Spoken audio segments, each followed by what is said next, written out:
Doing this live broadcast following developing situation as far as the election details go. We're 99.3. This is Nigeria Info. Don't go anywhere.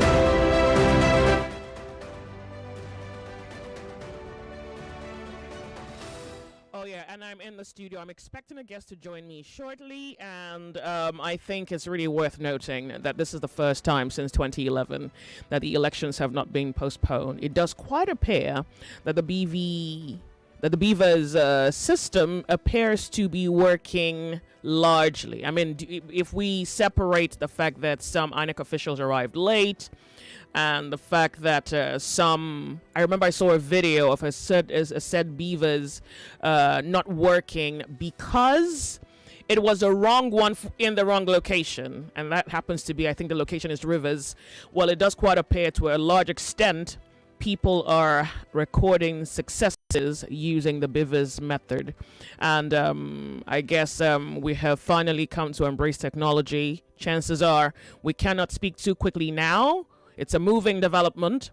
Given that the regulated time to vote has closed, I believe some centers are probably either still voting or about to start counting. If you have any feedback being on the field, I'd love for your input. I'd love for you to let me know what's happening at your end of town. Have you voted? How peaceful was it? And by the way, I think it's largely been peaceful, except for some areas where chaos have been reported, where some few people. I remember someone sent me a message saying, Surulere, there happens to be, in a said ward, there happened to be a little disruption. I want to thank military personnel on ground available to curb and manage whatever temperaments might flow outside. Okay, hold on a second. So here's the thing. I would love for first-hand accounts, okay? I cannot refer to a third-hand account because, I have to actually verify a story before I put it out there. So at least I can manage a first-hand account. So for those of you who are sending me messages, I think it's also necessary that you understand that. Please, any development, any situation that you have must at least be a first-hand reporting, all right?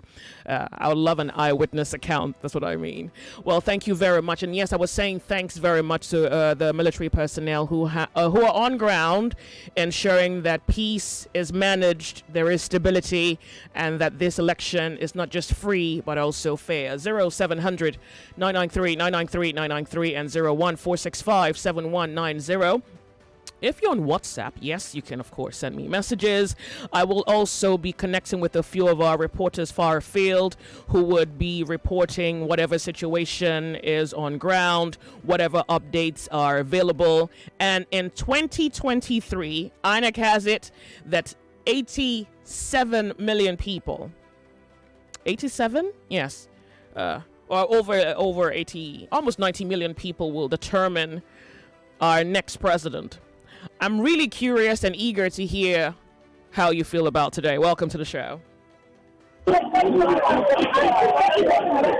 to you. Okay.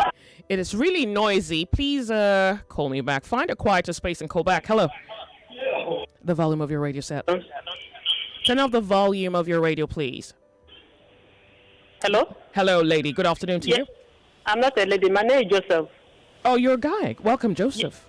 Yes, thank you. I'm my first time caller. Welcome. I'm calling you from Ikoyi here. Okay. Seriously, I'm in Benue State, in Bakassi Council Ward. And if we change, that Bakassi Council Ward is one of the biggest council ward in the whole Africa.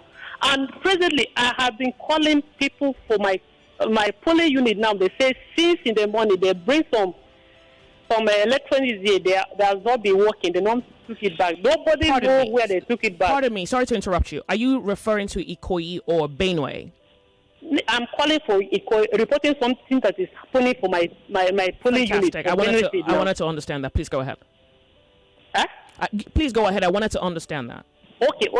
So now, so I called somebody. The person told me that he fully believed that some political elites for which is constitutional local government. I don't want to mention the person in particular. Yeah. A former senator. Okay. So he fully believed that person is among the person that have hijacked everything to the INEC. So I said, okay, what is happening now? Say, former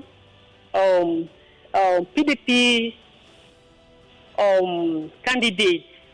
He now went to our local government headquarters to verify everything. Then he will now go to Makudi to report about the matter. So I don't really know what is happening. Are your people voting? Are they voting?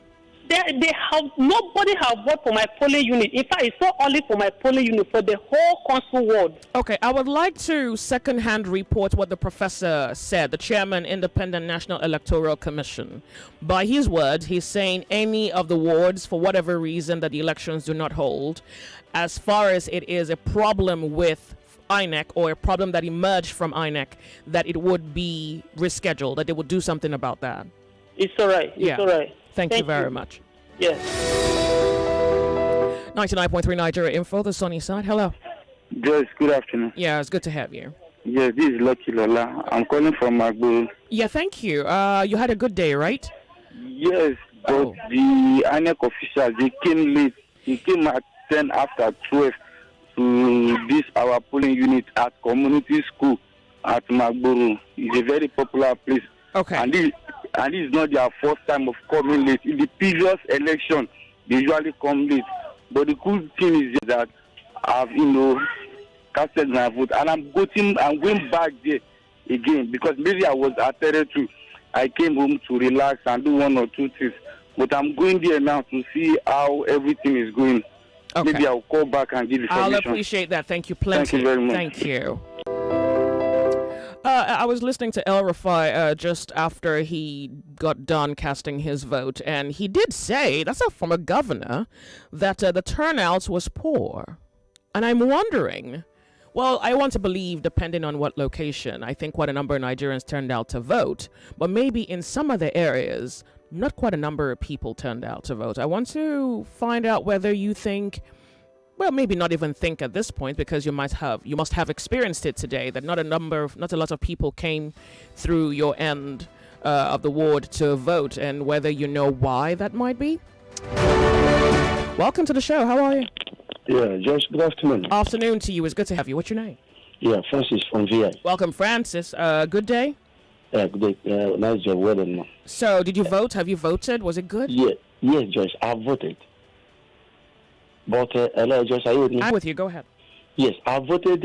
My voting center, my polling unit is at Aja Health Center. Aja? Yeah. Aja Health Center, yeah. Yeah. So, but there's a lot of trouble going on there. Good. How bad is it now? We thoroughly organized ourselves and everything was just going on smoothly. Then suddenly the group of guys just showed up. They just start pulling off everything, throwing down everything, attacking everybody. Then we now contact police. Police showed up. Everything was calm, and then the voters now returned. Okay. Put themselves in order. And continue. Then suddenly again, another group of guys showed up and start urging the people to leave. If they like their life, if they love their life, they should leave. So I personally have to walk to some soldiers under the Ajah Jubilee Bridge to inform them. Then the soldiers were like, but police told them that there was no problem going on there. So in my presence there, they now had to contact the superior. They now sent some squad of reinforcement group to come. Fantastic. Then I have to just find my way home. So, because I sense that something sinister might happen. But nothing has happened so far. Nothing has happened except the one that they showed up and throw away the umbrella and just a little bit of just to frighten people a little bit. Exactly. Well, yeah. Thanks Exactly. once again to the personnel. So, Joyce, please use your position to appeal to the authority. That Aja is a very dangerous sport. Okay. I expected soldiers to be, in fact, to stand by. But you just said you found some whom you reported the situation to, and they did try to douse the situation. They are quite far. They are quite a bit far from us. Okay. Where the voters are casting their vote. Yeah, I have another. Someone just sent me another video of what's happening right now in Aja. Yes, ma'am. Okay. Yes, ma'am. Well, thank you very much for reporting, and please, just if you're within the Aja area, please just seek out where you can find the personnel around you, and then draw their attention to whatever is happening. It's a very good thing that you have your smartphones in hand. You can capture the moments, and this is hoping that it doesn't get any worse than it already is. And once again, really, because I think that so far, some order, like I think we, to a very large extent, can say that the nation reports from every side of town has come either to social media or on radio. What needs to happen now is, thank you very much, but people must ensure that they are careful. You're not the one who is fanning the flames of trouble. And if you have your smartphones to capture something, please do that. The sunny side, Nigeria Info. Hello. Hello. Good afternoon. Good afternoon to you. Welcome. It's good to have you on radio. What's your name? Yeah, I'm Mr. Michael calling you from my job. Good. How is it going there? Yes, everything is okay. I'm happy that for the first time in a long time, I'm voting. I was able to vote, cast my vote. Fantastic. So you are saying that it went better than you even thought? Yes, in my polling unit. It was fantastic. I really enjoyed voting today. Wow. And I must give INEC some kudos. Some credit, right? Yeah. Yes, because it went smoothly. The beavers was working very good, and I was able to vote. What about voter turnout? So I think one of my first conversation this hour, I just voter turnout. I was listening to El Rafai. He said that he noticed that not a lot of people came out to vote, and I want to find out whether you observed something like that in your own neighborhood. In my own neighborhood, it wasn't so. It was the opposite. A lot of people came out in my neighborhood. A lot of people saw this as an opportunity to exercise their civil rights. Yeah. And in fact, when I listened to a lot, they were telling me that this is a time. They were eager, both old and young. It was exciting. I was so glad that I was able to vote. Okay. But unfortunately, my wife couldn't vote because her polling unit was so crowded. Yeah. One of the primary school at Ishashi there. And what I saw there after voting, I went to meet her. When I got there, I was surprised. I saw the policemen. Policemen were there without arms. Even in my polling unit, they were there without any arms. And people were confused. They were all about everywhere, scattered. And all of a sudden, as they were trying to put things together, came from nowhere. At 12, they brought a machine, Okada, and all that, start chasing people, telling people that they should go to the east to go and vote. And I was so embarrassed, and I was so glad that one military boy in that unit, he himself alone stood. The police were running away. Wow. And he stood his ground, my dear. Military is a military. Without arms. He said everybody should stop running. And I saw my wife I was glad today. He was almost stampeded. I was the one that carried her because he was under the, running head skater. Wow. And when we got outside the gate, we discovered that one of them was caught. One of the Agberos. And they dealt with that Agbero. Blood everywhere. They wounded the Agbero. They really dealt with the Agbero seriously. And the police, they came around and eventually they took him to the situation. Hospital. All right. But the thing is, okay, you wanted... Well, I thought that was the end of it. It sounds like there's still more horror you have to tell me. No, it's terrible. I wasn't really happy because my wife wasn't able to vote. Well, how is she? She's fine, right? Yeah. So after the situation, you pretty much just told her to go home? Yeah, a lot of people have to go home. I have to ask my wife I said, let's go. There's no need because as I'm talking to you now, this is after 3 to 3:30. People who are there now, there are more than 10,000 of them. About yet to cast vote? Yes, they are Oh. yet to vote, to even be accredited in that primary school. What area is that Up again, to please? 10,000 of them, and because of what happened, as a result, they had been coming and trying to destroy the voting. A lot of people decided to. Some say a lot of women got injured when they were running. They fell down and got injured. So after because what the army did was able to bring calm, and some people came back and. Are they on ground there? At least before you left, were they on ground? They were on ground. Okay, before good. I left, they bring everything situation to calm, and they set the table, and at least they started the accreditation. And okay, so let's see what some other happens, things. because INEC is saying at 2:30 this is supposed to be over, but that they will allow for those who were on queue before 2:30 to vote, no matter how long it takes. Well, if your wife still has the faith, she can go back and try to vote. If No, yes, because I didn't want that because. Because of the cashless, whatever they said, I have no money with me to buy water and all that. And Okay. she cannot be there waiting. Yeah, I no understand water that. to drink, no food to eat. So I have to, ask her to have to go yeah, and come back home because Well, I thank cannot you. reach it. yeah, I But I understand that. I voted very well. I'm glad for that. Thank you. But Thank you very unfortunately, much she for couldn't calling. Yeah, I understand that. And thank you very much for looking out for your Thank vote you. and the vote of your wife, even though she couldn't cast it. Thank you very much for calling. Thank you. I have a message here. It reads, her name is Kate from Ijegun. She says, I left my polling unit 230 at 26 Ifalodun Street off Community Road, Ijegun, around 1:25 p.m. INEC officials didn't show up. No voting took place. I've just been disenfranchised. Kate from Ijegun. Thank you very much, Kate. And rather unfortunate situation, if you ask me, because the situation now is, if you... Okay. Is this a case of they're not coming or they're coming late? And maybe in this case, very late. Because if they're still going to come, it does quite appear that INEC would allow for them to take your vote. But if you would not go back for whatever reason, which appears to be justified at this point, then I guess it's a very sad situation for you in the year 2023, not voting, even though you're eligible to vote and you were willing to vote. Well, thank you very much for your message. I do appreciate. Voter turnout. So it does quite appear that even though I want to talk about voter turnout, so far the conversation appears to be swinging between voter turnout and again, for whatever situation or event is very interesting. So maybe the question is, voter turnout, what was this in your area? Are you still on queue to vote? Are you waiting for your turn? Have you been accredited? What is the situation like? Are people really eager to just go there and make the day count? Let's find out on 99.3 Nigeria Info.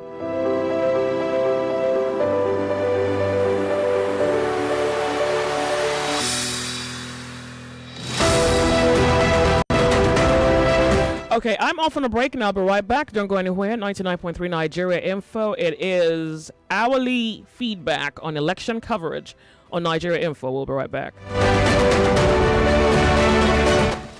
listening to your number one station for talk. 99.3 Nigeria Info. 99.3 Nigeria Info. Let's talk. If you're wondering how I keep up with my groove, I stay hydrated even when I'm on the go. Have you refreshed and ginger with seaway water? Oh, yeah, make you drink more water. Mind your business. Seaway for every family, live life to the fullest. Make you drink more water. Mind your business.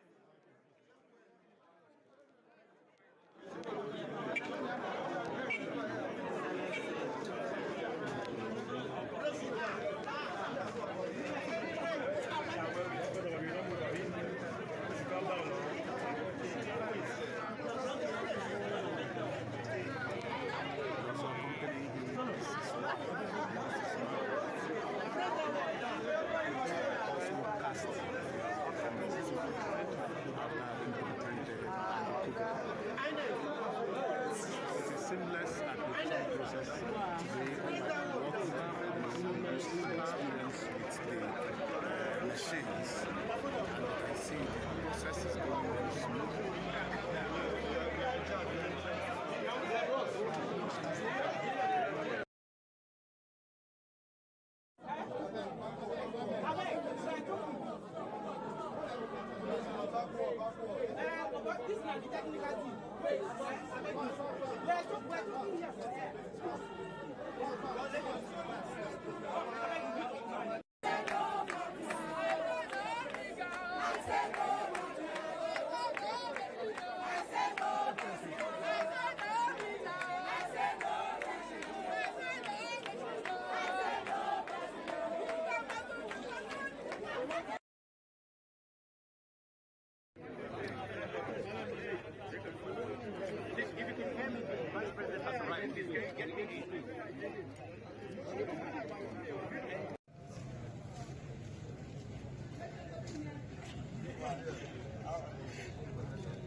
The only thing that we have as a challenge, but we are not the only country affected with the economic crisis. It's spreading all over the world, and we just have to recalibrate the system and set Nigeria on the path of recovery. Undefeated streak. Find out this March at the I Beg to Differ.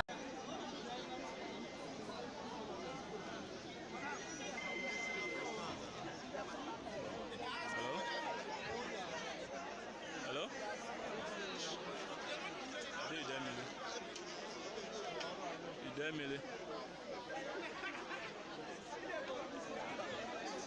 Idemili nuts. Moto now.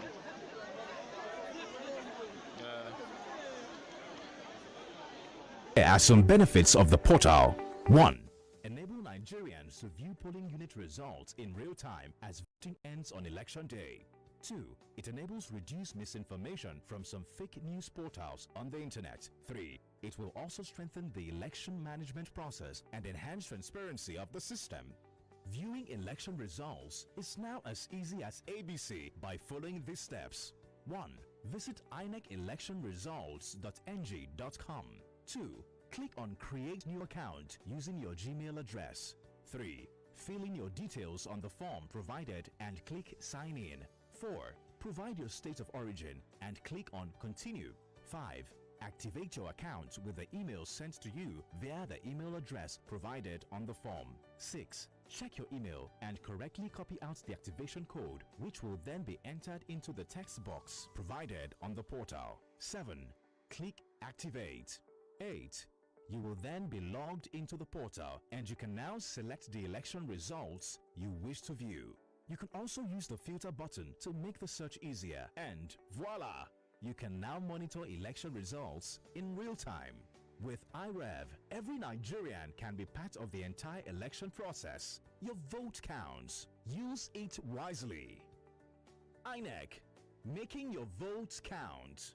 Consolidating our democracy. This message is supported by the European Union's support to democratic governance in Nigeria, EU SDGN.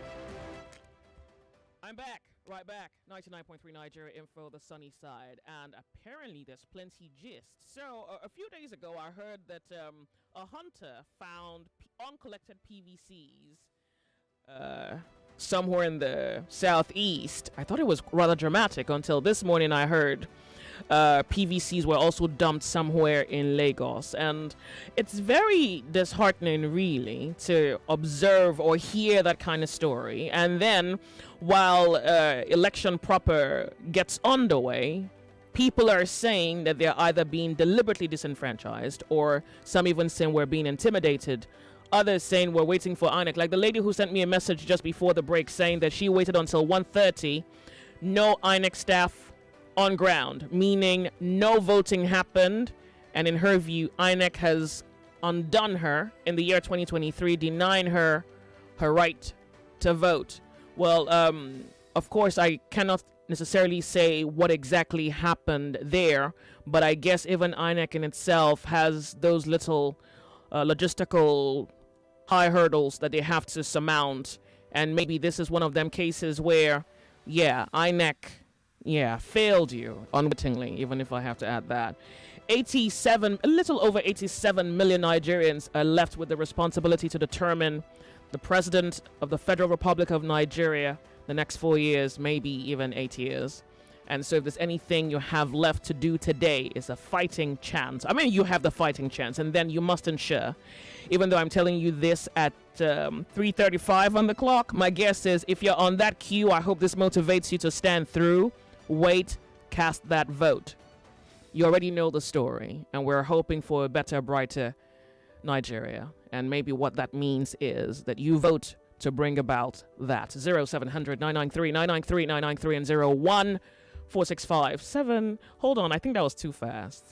0700 993 993 993. Good. And 01465 7190. No, it's not. It's not. I know, pardon me. You know, it takes a moment, right? To get into character, working on a Saturday.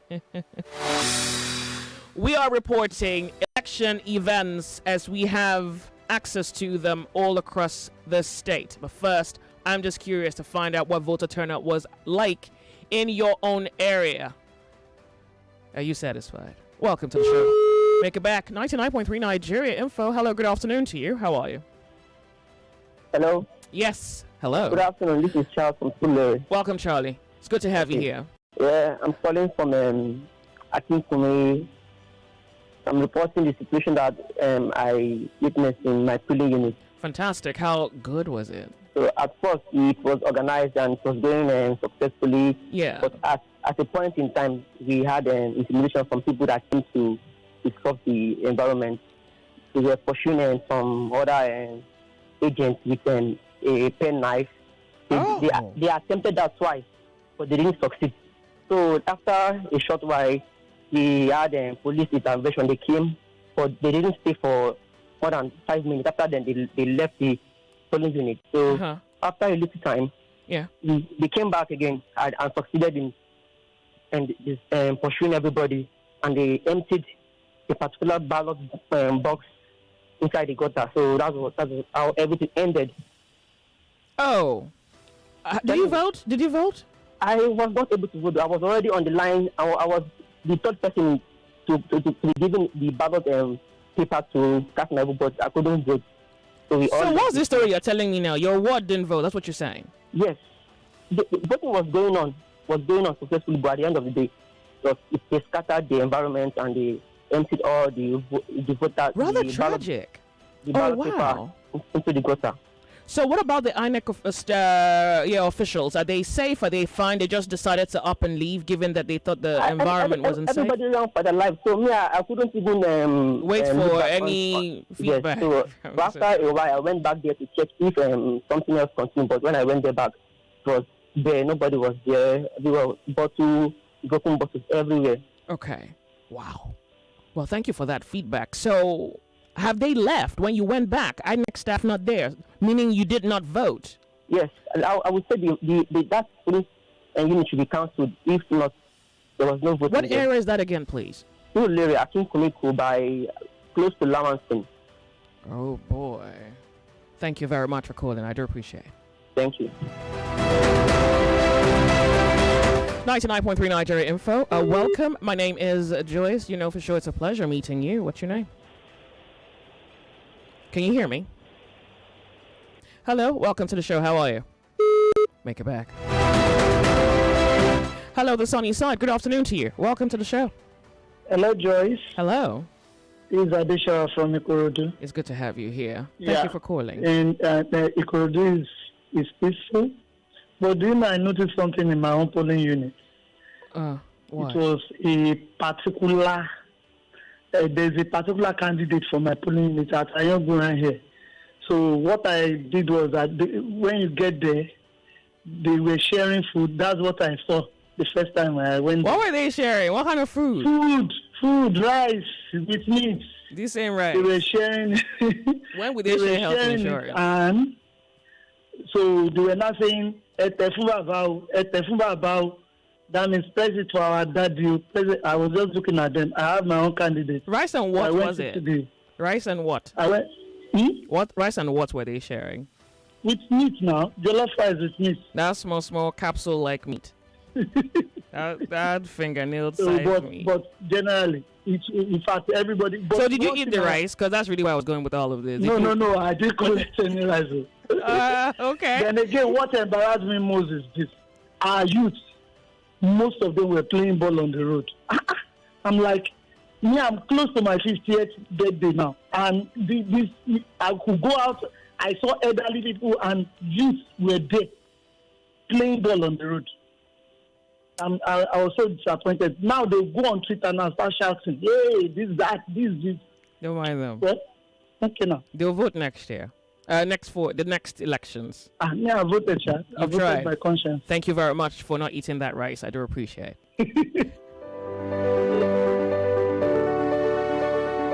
Hello, Nigeria Info, you're on the sunny side. The volume of your radio set. I'm with you. Can you hear me? You're going to have to do me the service of turning off your radio when you call in. Hello, good afternoon to you. Welcome to the show. Hello. Can you hear me? The sunny side. Good afternoon. You'll have to speak up for me. Yes, thank you. Good afternoon. Welcome. Can you hear me? I can now. I can. Hello, can you hear me? Yes, lady. Okay. You're good? Yes, I would have lost my life today. What? I thought I would have lost my life where we are doing voting. What happened? In Itire. What happened? In primary school, Itire. So, although I'm voted, I was waiting to defend my vote. All of a sudden, we saw some guys start shooting.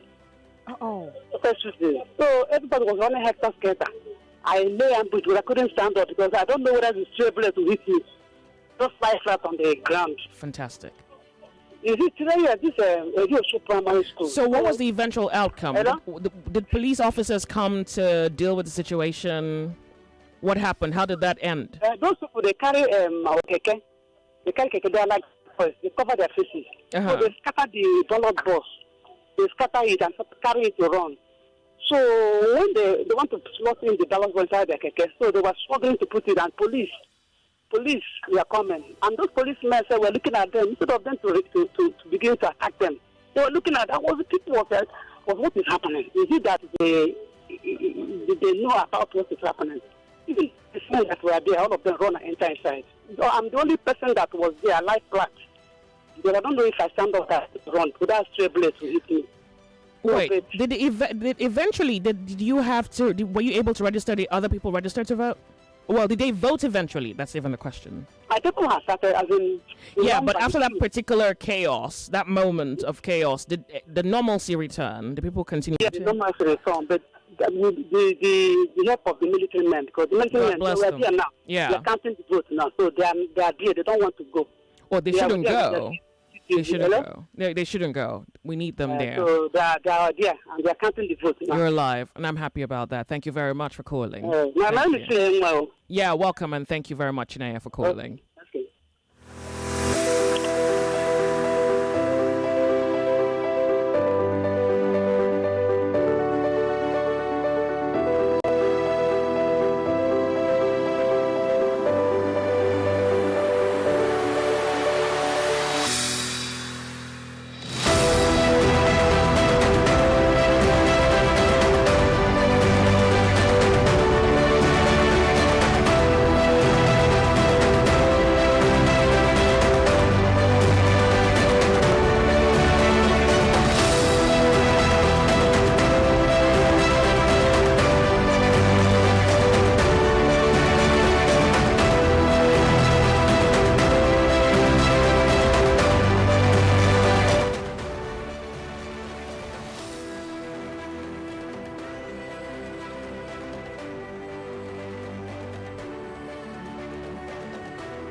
Nigeria Info, the sunny side. Welcome. And voter turnout appeared to have been fantastic, except for situations that got in your way. Let's find out who's on the line.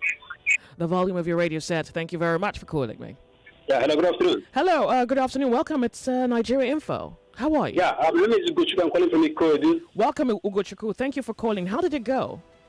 Well, it was successful. Fantastic. It was peaceful in my area. In fact, I went there with my wife. We two got to the place, we got accredited, and voted. It was very peaceful in my area. It would mean that, the INEC staff arrived on time. You were able to vote in record time, probably 3 minutes, and you were done. Yes. They were there in time. The INEC officials, they were there in time. Oh, that's we good. got there around after 8. Before them, they were already on ground. And we two will queue on the line. The line was moving very fast. And what they did there is that there are some areas they put a line for elderly people. You understand? So the other ones is for youth. You understand? So the whole thing was moving very smoothly. Seamless. I was very happy. What was the what I turnout saw like? there. What was the turnout like? Like, did people really come out to vote? Hello? What was the voter turnout like? Did a lot of people come out to vote? It was very great. It was very great. People came out in mass. That's a good report, and that's a good one today. In fact, I've never witnessed this kind of election before. I was telling my colleagues here that, in fact, if the Nigerian people can do this, in fact, it's a welcome development. I really enjoyed what happened. Oh, so it was very peaceful. Oh, fantastic. And I'm glad that you're reporting this. Thank you very much. I do appreciate you calling in. Your Nigeria Info, good afternoon to you. Joyce, good afternoon. I called earlier on Lucky Lola from Magburu. Okay. Yes, as it is now, we have hundreds of people here. Where? It's not attended to anybody, but I want you to speak with one of my friends I met here. You'll be able to give him. Okay. Hello, good afternoon. Nice meeting you. What's your name? What is your name? I would like to remain anonymous. Okay, where is your location? This is Magboro Community School. Okay, and what is the development there? What's happening? And the INEC officials came around 10 after 12. Past 12? Yes. Okay. 10 after 12. Oh. And when they came, they brought out the materials, the search for our names. So some officials that were not among the INEC officials came with the INEC officials, and they were the one controlling people to vote. And they were picking specific people, not even people on the line. Now they have done what they wanted to do. They left. Now everywhere is on standstill. Nobody is voting. They brought 4 beavers. Only 2 is working. Yeah, but if 2 are working, then you can't be on standstill. I mean, it might just be a slow progression towards the beavers, but it would not just die. It would not be a non-moving line, right? You say? The line should be moving if 2 of the beavers are working. That's what I'm saying. So the line is not moving. Why? Everyone is complaining here. Yeah, I get it, but why? If 2 are working, then it should be moving, even if it's moving slowly. That's what I'm saying. Number one, they didn't come on time. I get that. Everywhere was past 3 before they came, and the crowd was much. Okay, let me ask this question instead. Are people still voting now? You say? Are people still voting now? Is the voting ongoing now? People are still ready to vote, but the line is not moving. Can you go forward and find out what exactly is happening then? Because you have to also know what is happening or what's not happening that should be happening. Hello, Joyce. Yeah? I will try and get more information and call you back. I'll appreciate. Bless you. Like I said earlier on, this is community school at Magboro, and my name's Lucky Lola. I will keep you posted. I'll appreciate that. Thank you so much. Thank you.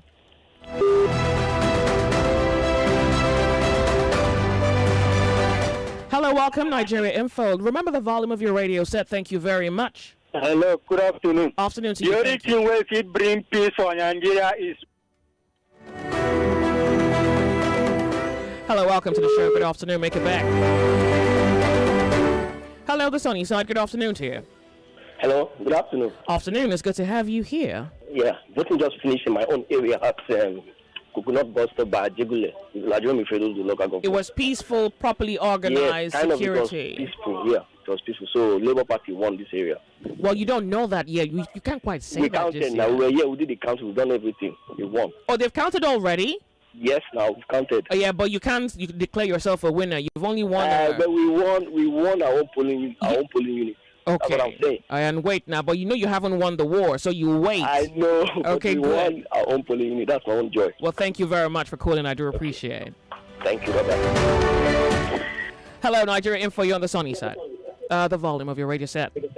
The volume of your radio set. Yeah. Hello. Hello, are you hearing me? I can now. Welcome. What's your name? Yeah, okay, hold on. My name is Andrew. Welcome, Andrew. Yeah. I just want to chip in one thing. I've been listening to everybody right since morning on this radio, even the lady that handed over to you. But one thing is clear, you are doing it in a better and more professional way and try to listen to the grassroots. You cannot know more than somebody that senior you or get back to you because you have seen so many things before you. Most of the people, it's just like when people are afraid going to the police station to lodge a complaint. They used to say, when you get there, they'll be asking you so many questions. At the end of the day, even when you say you want to go, they say, no, you're not going to go until when we finish everything and you go escort us to go the place. So that's why sometimes people see cases and run away. What I'm trying to say is that the person that handed over to you, most of the reports they gave to her, he never welcomed them. Not until a man on attack him. So does it mean a man on attack own is the true version, and the people that are on feed on ground are not bringing the true version? If you watch what I've been saying, I don't know whether you were listening to them before you came. A lot have been said when you were around now, and I've seen the professional way you are handling them so that others can report. That is even why myself is calling. The method of what is happening in Lagos is worrisome. It's worrisome. Well, yeah. 90% of the report I'm getting from this lady since morning, they are poor.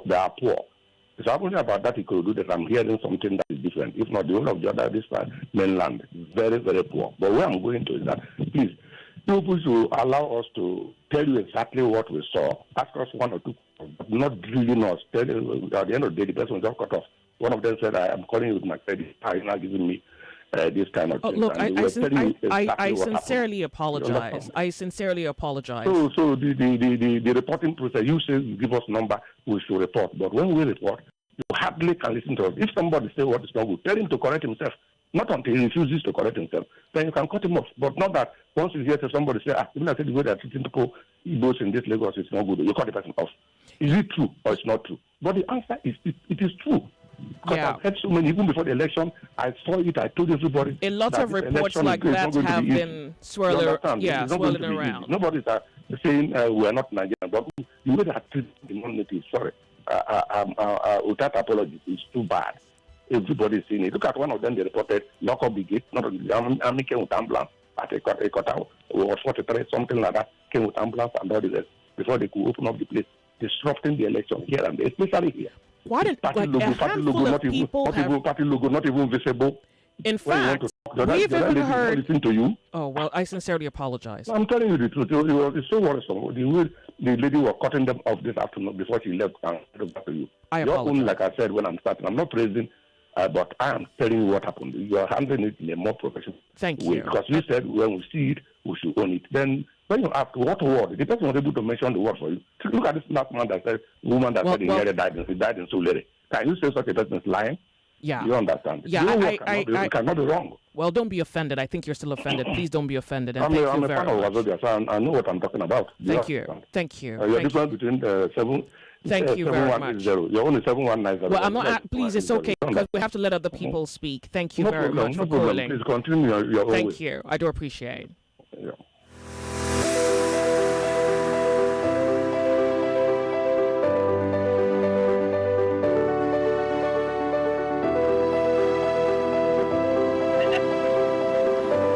I'm with you. Good afternoon to you. Wait, 101, the polling unit.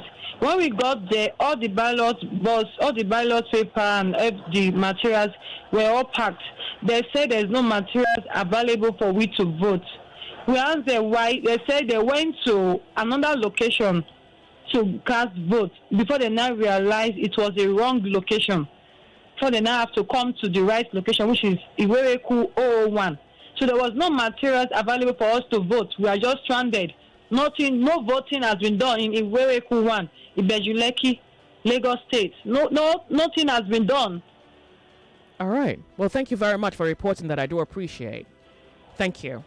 We're off on a break, Lagos, Nigeria. We'll be right back. Don't go anywhere. I have guests who will be joining us, joining me in the studio, and of course, joining our conversation this afternoon, discussing and analyzing the development across the country.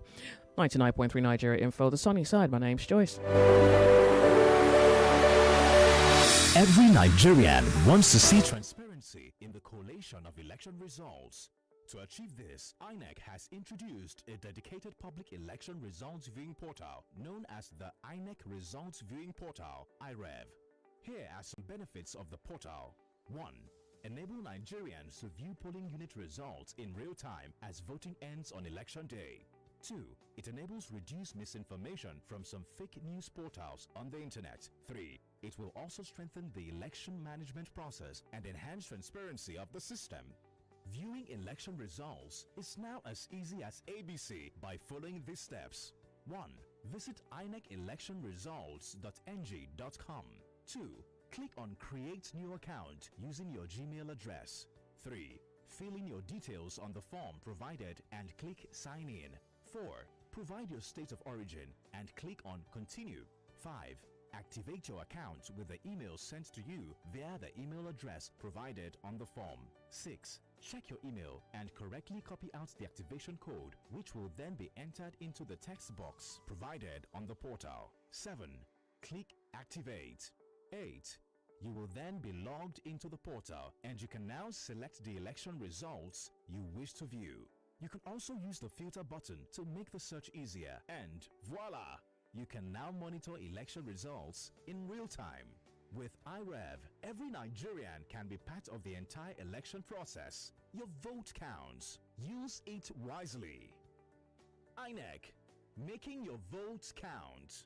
Consolidating our democracy.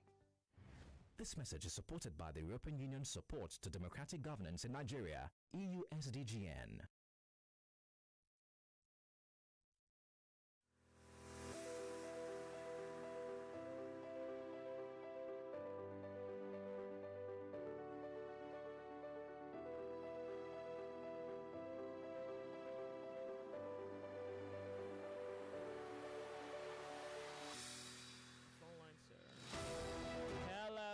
Nigeria Info. Welcome. How are you? My name is Frank from Aja. Welcome, Frank. How are you? I'm fine. Speak up for me. So you sound like you had a victorious day today. Yeah, today is so stressful for me. Oh, sorry about that. I'm calling you from Aja, Central Mosque. Okay. You voted, right? So, yeah, I cast my vote very early in the morning. Uh-huh. So after my vote, I sat down to watch what is going on. So when the vote was going on, there are many people control themselves. So later, this Aja is very dangerous place from all these bad guys. They are ballet, all of them plenty. A lot of Nigerian artists, most of them are even here today to cast their vote. Yeah, but people are voting, right? Like, because I also heard, I got a report that there's military presence on ground to ensure. The military presence was not like three polling unit was cancelled when all the boys just scattered, just ask everybody to go out, come out if they like their life. So that kind of thing, most of them were not complete before the INEC officer and the core member left. Votings were not completed before they left. So yeah. That's the problem. Yeah. Okay. Well, thank you very much for reporting that. Someone called earlier on to tell me exactly that. So this is also information that INEC is monitoring, and my guess is we'll have to wait for INEC to give us an official decision as to what they're going to do about wards or polling units where election was pretty much cancelled or suspended. Because I can know many people that complete their own. Yeah, people who were supposed to vote who didn't. Well, yeah, thank you very much for calling. I do appreciate it. Thank you. Thank you. 99.3 Nigeria Info, the sunny side. I have two guests in the studio. I'm going to actually let them introduce themselves. Afiyang Ikemasit. I got it. Ikemasit. Got it. I'm so bad with language. two good-looking men who are Nigerians first and citizens of a rising nation. Okay, so I have head of research, SBM Intelligence, and lead security analyst, SBM Intelligence. It's now my pleasure to introduce you. Thank you very much for joining me. Please tell the world your name. Sure. So I'm Ikeme Stefyong. I'm head of research at SBM Intelligence. And Confidence Makari, senior analyst, security. you practically ran through it, and I didn't hear it. I said, my name is Confidence Makari, senior analyst, security analyst for SBM Intelligence. Okay, so you've been in the studio with me the last 20 minutes or 30 minutes, and you've heard like people reaction. So I know that this is not the first question I'd like to ask you, but what's your pulse? Like, what do you think is happening today? I think some people are saying in some parts of Lagos, election is peaceful. In fact, surprisingly, Ikorodu, I've heard many people call from Ikorodu and be like, oh, it was peaceful out here. It was very quiet. But others are reporting little situations that pretty much can be translated to either violence or chaotic events that happened that either disrupted, delayed, or when I say disrupt, in this case, like the last caller is saying, a total halting of election process in some areas. So I'd like to begin with Confidence. What do you think about what's happening today? So the election has been full of surprises. For sure. Yeah. To start with, the geopolitical zone in the first place that most people expected violence to be widespread, which is the southeast, has been relatively peaceful compared to Lagos. So in Lagos, also the places where we did project that violence is going to be a headline, it didn't quite disappoint. Places like Surulere, Gopala's Way, and the rest of that. These are areas with historical electoral violence and all of that. So in this 2023, it didn't quite disappoint. But for the other places like Ikorodu, where you do expect a level of violence, so it's of course that has been as like what you can refer to as the the outlier and everything other thing. But to be fair, many parts of Lagos, not all though, many parts of Lagos have reported peaceful polls. But the problem across board, apart from security, is logistics. But when you circle it back to security, there seems to be an emerging pattern of where thugs disrupt the polling, disrupt the electoral process, and the police people on standby, their own duty, either do not help or just stand aside and just look on as the violence go on. And then it just falls on the military, who is supposed to be the last line of defense, to jump into the line and then become the first line of defense. So this is an anomaly that we have noticed across board, not just in Lagos, in other parts like Kogi, Ondo, and the rest of the other places that have also reported electoral violence so far. Yeah, and Kemisit, what do you think about what's happening today? I mean, given the report so far. Yeah, sure. So Lagos seems to be the statistical outlier, right? I mean, there've been scattered incidents, right? Yeah. In a few states right across the country. I think Confidence, our last count is what confirmed incidents in 13 states. Yes, we've today, Ondo and the rest of that. Ondo, Lagos, and a few of them across the FCT also recorded incidents in the FCT and some other cities in the north too. Yeah, some in the north, because I heard the INEC report that one. Yes, indeed. Yeah. I think Borno was the one that the INEC chairman specifically named. In Taraba, in Bauchi, in Gombe. Also in Kwara, in Mo, Sokoto, Zamfara, Katsina. So it's just something that's spread across the 6 geopolitical zones. Okay, perfect. Yeah. But the thing is, Lagos is actually the statistical outlier. It's like the bulk of the incidents up here to be emerged from here. They have emerged from here. Compared to 2019, was still sort of at the low end of the incidence distribution. They haven't been that many, but the worst hasn't happened. The worst hasn't happened yet. So we're holding on to that strand of hope, I suppose, for the time being. Yeah, given that it's still a moving situation and we don't know what might occur, we're really praying and hoping for peace. So now some people have been disenfranchised. I want to go to the telephone lines. Okay. When I come back, we're going to talk about that. It's as though you can't even say anything about that, because given that today is elections, except maybe there's a rescheduling, well, they have lost the opportunity to vote today. And we can talk about how painful that is in more ways than one. But you're going to hold your thought. Telephone lines, and then I'll come right back to you. 99.3 Nigeria Info, the sunny side. I have 2 guests with me in the studio, Confidence McHarry and Ikemisit Effiong. They're analysts and head research and lead security analyst, both from SBM Intelligence. And they're certainly joining me this afternoon to discuss the political unraveling of what is happening today in our collective history as Nigerians decide, all little over 87 million of us decide who the president will be the next 4 years. The sunny side, welcome to the show. My name's Joyce. What's your name? The volume of your radio set, if you'll do me that favor. Hello. Welcome, Good Michael. afternoon. Good afternoon to you. It's good to have you on Nigeria Info. Thank you very much. Right. So I'm calling from Ikorodu. Okay.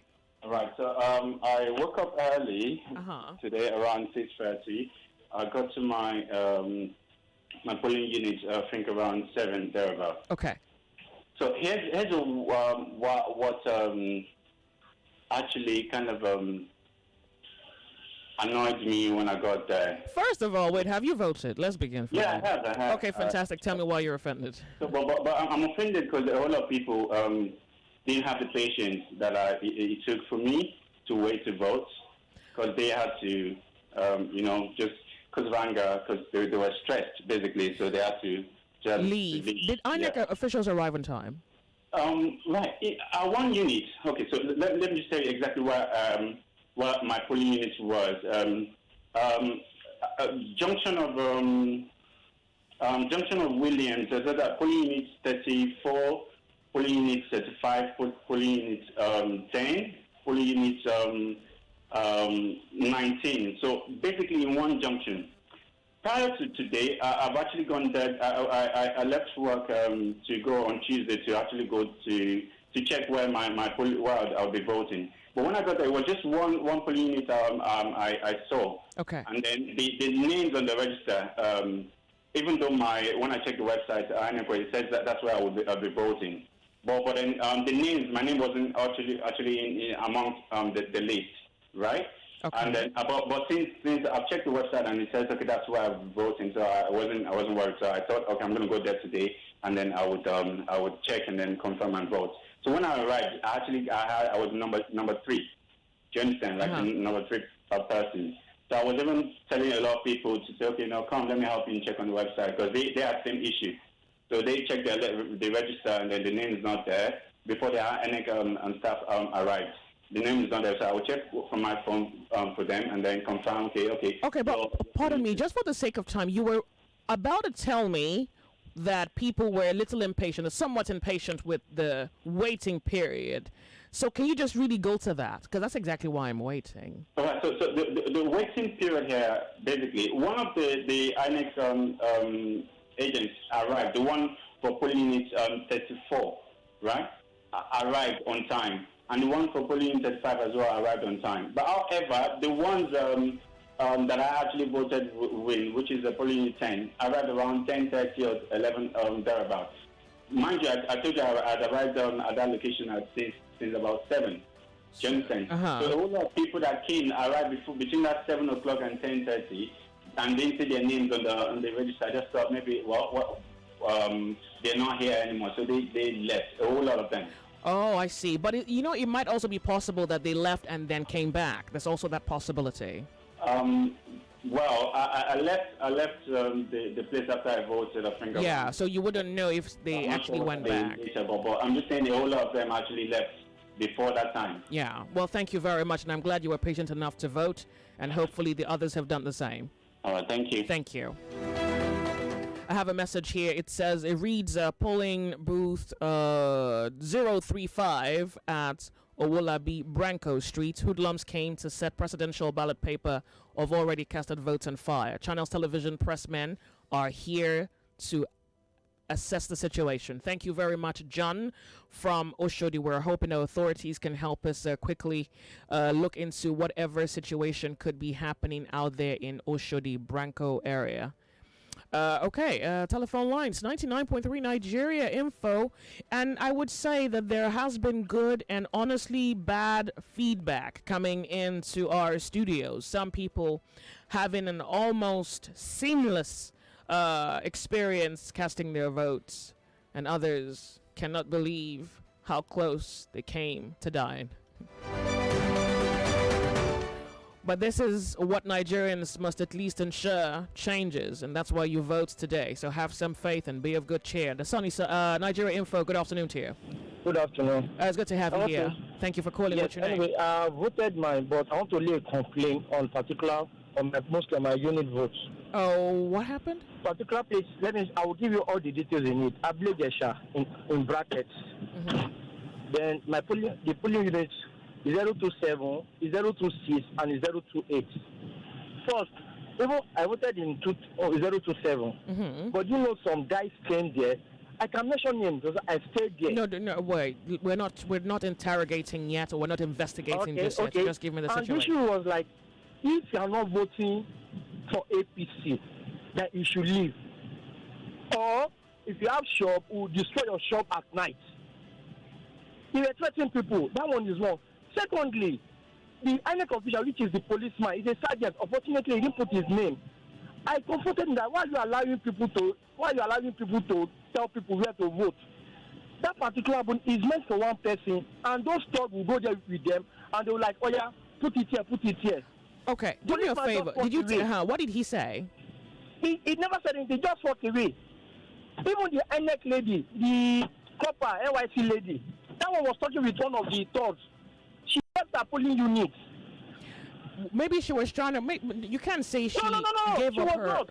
She was not. Okay, so now. Is 027, is 026, is 028. Because when I voted in 027, I have to then, after voting, I have to take a walk. What time was this? Did you call the authorities to inform them of what was happening? I did, but the number was not calling. The number wasn't going. What time was this? That was around probably 10. Oh, that's in the morning. I got there 5 o'clock this morning. Okay, so eventually, how did it play out? Did others successfully vote voluntarily, whoever they chose or desired to vote for? No.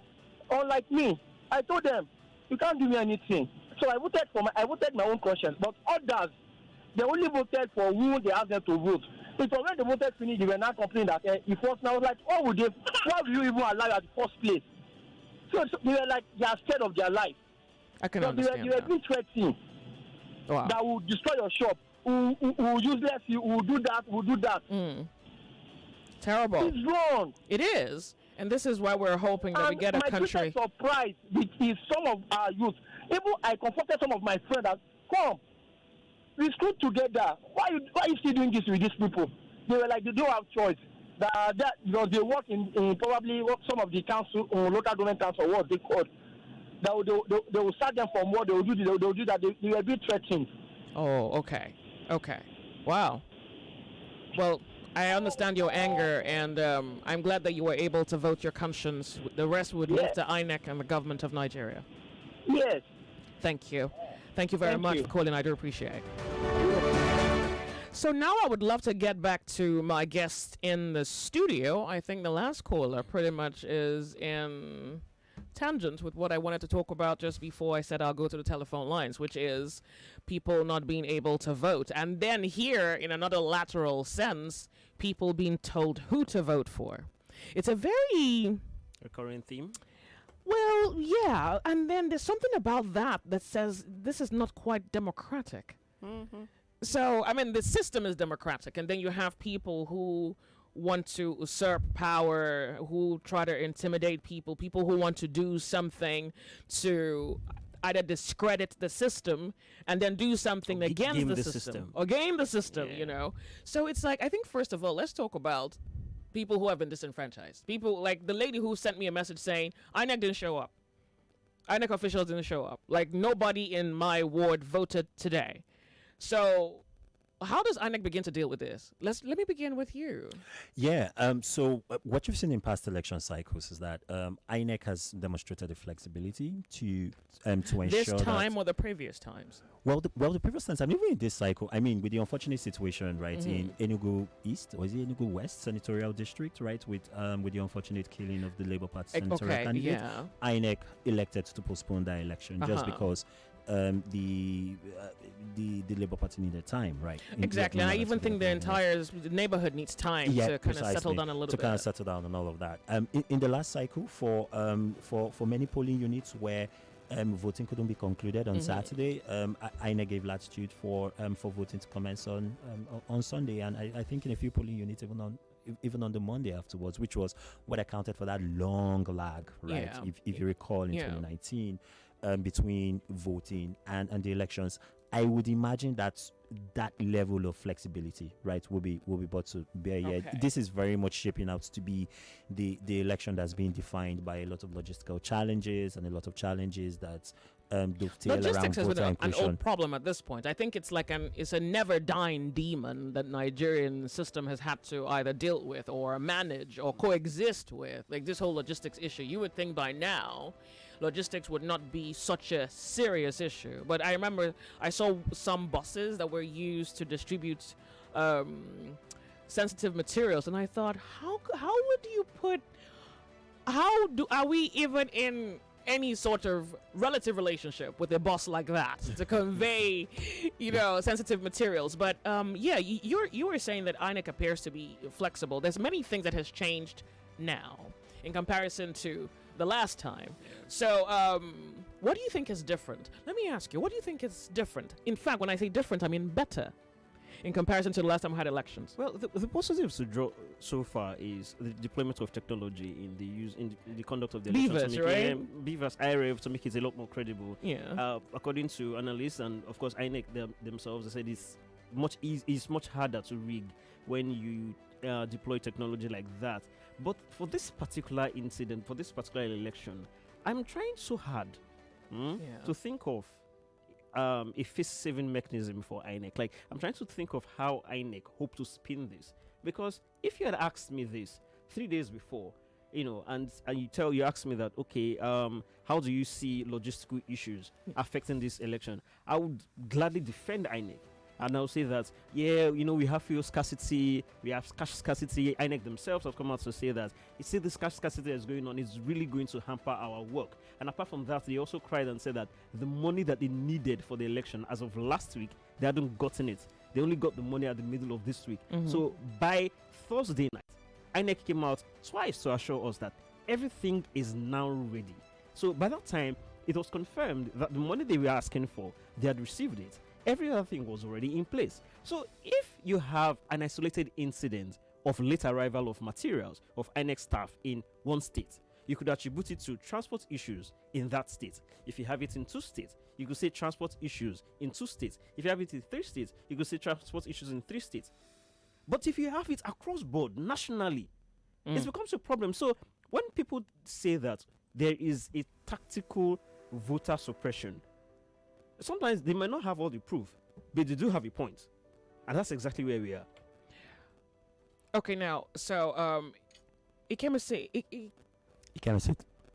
was saying that INEC appears to have some sort of structure that appears to be flexible. And I think you really have a point when you put that out there. But now, given your point, does this flexibility accommodate people who have been disenfranchised? I mean, in your wildest guess, would you think that this flexibility might at some point, maybe tomorrow, maybe next week, accommodate those who've been disenfranchised? Because we don't know what INEC is going to come up with, given the fact that, like the INEC boss said that Bornu, somewhere in the north, pretty much, they couldn't even get materials there because he said that the bandits were shooting from the mountains. And so you can't see, how do you confront an enemy who has a high vantage point, who has a better vantage point than you do? It's better you just don't go there. So I'm guessing that he would not want to deliberately disenfranchise those people. He's going to have to reschedule a future date for elections. Now there are people who are within cities that INEC presumably should have naturally covered, as you have stated. But the question is, what happens? Do they count their losses and wait for the next 4 years? So here's the first thing. If you want to solve a problem, you first have to identify what caused the problem in the first place. So what you've just mentioned is just for Borno. INEC hasn't come out to tell us what delayed logistics in other parts of the country. So when they first come to the public to identify this is what exactly went wrong, So we are now going to match their rhetoric with what they plan to do. And if they plan to hold supplementary elections in the next few days in these places where voting could not take place, because according to social media feed, we are seeing that in Warri South local government in Delta State, nothing is going on there. In many parts of Bayelsa State, nothing is going on there. And this is the same story across board. So we're going to now say, okay. I even hear an Imo State. Yeah, in some, the most mind-blowing of them is a full local government, Warri South, as big as a local government is, there's not a single voting going on before I got into the studio. So one of the first things INEC need to do is to tell us that, okay, generally, this is what we've pinpointed that this was the problem. So if they're going to fix it, they are going to draw upon the experiences of today. So I don't exactly see fixing these elections in places where they didn't hold today in the next few days. They've done it before in 2019. It was done in 2019. Oh. In the following day, where voting could not take place on Saturday, it took place on Sunday. So what they just simply did was focus the attention of just enough security agents in to ensure that it happened. Yes, just before they could announce so as the results were being collated, because of course presidential elections in Nigeria in the past few cycles, it is not announced on the same day. So while they're trying to collect it nationally, these elections are going on, so they are adding to the national figure. So I think that is not, if INEC comes out to announce that they want to do the same thing, it's not entirely out of place. I'm hoping that they would, because if the other option is to disenfranchise thousands of people, I don't think it's going to set a good precedent. I mean, they've already done a level of disenfranchising when we're told 2.7 million people were disqualified. I didn't get my PVC. I registered to vote. Same. Oh, same? Yep. Good. I didn't get it. I wasn't able to register. Oh, well, at least I did. I was willing to vote in a president the next 4 years, and then I didn't. My name wasn't there. It's like, I'm Nigerian. Let's begin from there. So, well, we're waiting to follow up reports, whatever updates would emerge from INEC officially. Now, let's talk about the fact that people are being guilty, and this would be those little groups or elements of chaos who are within the lining of society, who try to discredit either a system, a structure, or, for example, the hard work of government, in this case now INEC. I know you don't have all the answers, but what can be said about that sort of situation? Now, the last caller is saying something like, and I think this is the second or third time I'm hearing this today, where people were told deliberately, well, you can't do this. Actually, this is the third. You can't vote for this party. You can only vote for that party. Don't do this. You should do that. Where people have their will or desires or their conscience overrun or overwritten by someone who is trying to impose what might be another political ambition upon them. So what can you say for that? And a country like Nigeria, well, I mean, we know where we are. We're trying to get somewhere. It's like, how is that going to happen if this is happening in the belly of the nation? I think the first thing to say is that, unfortunately, it's not surprising. It's not surprising to us. It's also not surprising to a lot of Nigerians, right? In our last election forecast, right, most of the Nigerians that we polled said they fully, when we asked them what the challenges they might encounter, right, in casting their ballot will be, this was the major thing. It was a second major thing, right, after not getting PVC, of course. Oh, okay. Yeah. So elements of voter suppression, voter intimidation, especially in this paradigm where INEC, like Confidence rightly pointed out, has instituted more robust safety mechanisms through BVAS and the IREV and just more transparency. Voter suppression seems to sort of be the only game in town. We've sort of institutionally, we've largely taken care of ballot stuffing. We've largely taken care of just the industrial level thumb printing, right, of ballots. We've taken care of most of the other loopholes in our election management system. The only game that's left is suppression. Right, and we're seeing a lot of that, actually, manifest itself again, given in a seemingly free, fair, and seamless method of voting. Precisely, and the concern really is that up until now, you alluded to the fact that we might not have all the answers. It appears as though even institutionally, INEC does not necessarily have a comeback for that, because that concern, while it has a tangent with the overall management of the electoral process, it's really a factor which is external to election management, because it's basically people trying to impose their will and their attitude on other people, right, in ways that are supposed to be long and far-reaching over the next 4 years. There's very little that INEC and institutional stakeholders can gain for that, short of apprehending the people who are involved in this and ensuring that that they face punitive consequences. For that, a point that I brought up, when I was on air earlier today, was that because this is a national contest, our security resources are spread out a lot more thinly, right? And so being nimble and responding to emerging security threats or voter suppression threats of this nature requires a lot of institutional flexibility on the part of the security services. We have seen them respond proactively, in some cases reactively, over the course of the day to some of these incidents. But the fact of the matter remains, there's just so much ground to cover. It's 176,000 polling units right across the country. If best guesstimate for the entire size of our security architecture is the really liberal estimates is what, north of 600,000. You're talking about 87 million voters, 176,000 polling units, 774 local governments. Some things will fall through the gap, and those are those kind of reports that we're now seeing and hearing. You're fielding right on the air, and we're also seeing in our monitoring on the ground. Okay, so McCary, so what would you say about that? So here's the thing.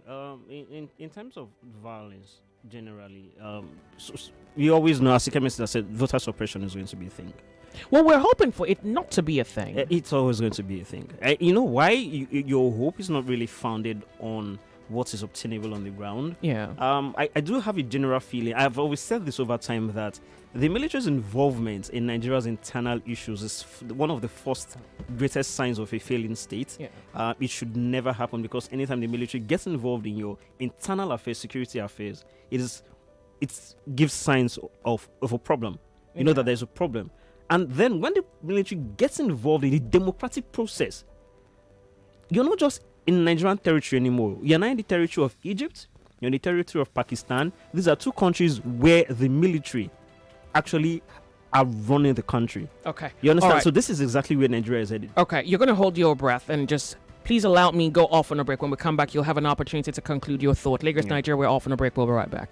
My name is Joyce. I have guests in the studio. We're reporting the situation as they come to us concerning Nigerian elections today.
9:30 exactly on the clock. I have with me two gentlemen in the studio.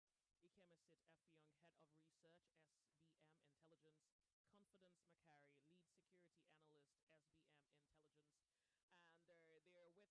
Young, Head of Research, SBM Intelligence. Confidence Macari, Lead Security Analyst, SBM Intelligence. And they're with me analyzing developments as they unfold and events surrounding the Nigerian election happening today all around the country, at least all around all the places where INEC has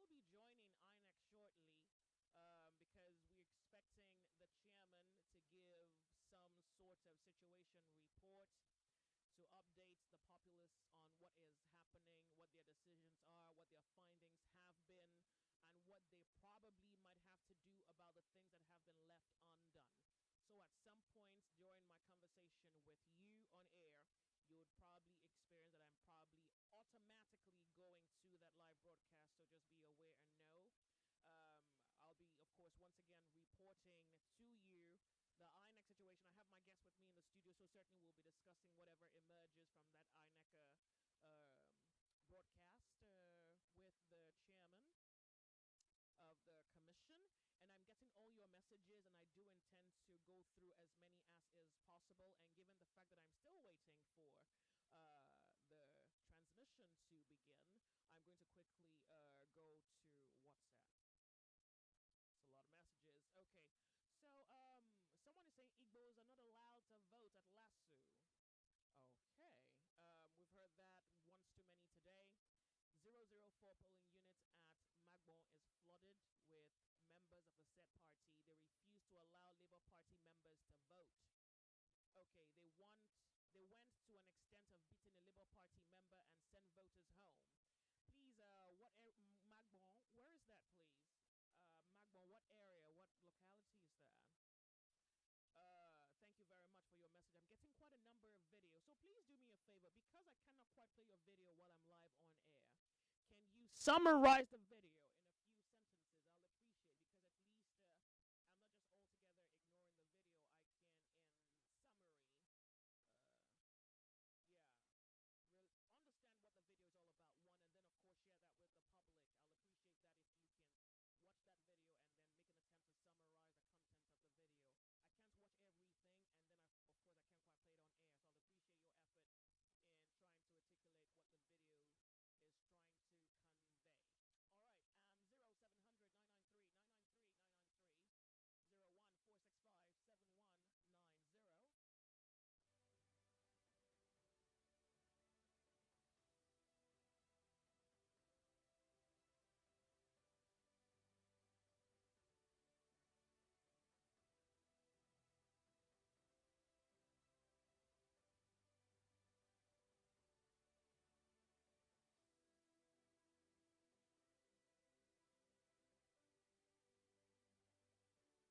articulate what the video is trying to convey. All right, 0700 993 993 993 01 465 7190. Nigeria Info, the sunny side. My name is Joyce, and it's good to hear you and your situation report from wherever you're calling in from. This is Nigeria Info. Welcome. Hello. Good evening. Good afternoon to you. Welcome. Oh, good evening. It is evening. Thank you. Welcome. Yeah, sorry, Joyce. Please, I don't want to mention my name. I'm anonymous. Okay. Calling from Igbo for Polling Unit Center, Primary School, Jamatu. Okay. So, we like polling unit 032, 030, 04, and 05 have been counted in the number. So the process of 001, because the 001 is the highest polling unit number, about 1,860 voters. Mm-hmm. So we are seeing people that are in are still casting their vote. So now it's not quite long, up to 15 minutes.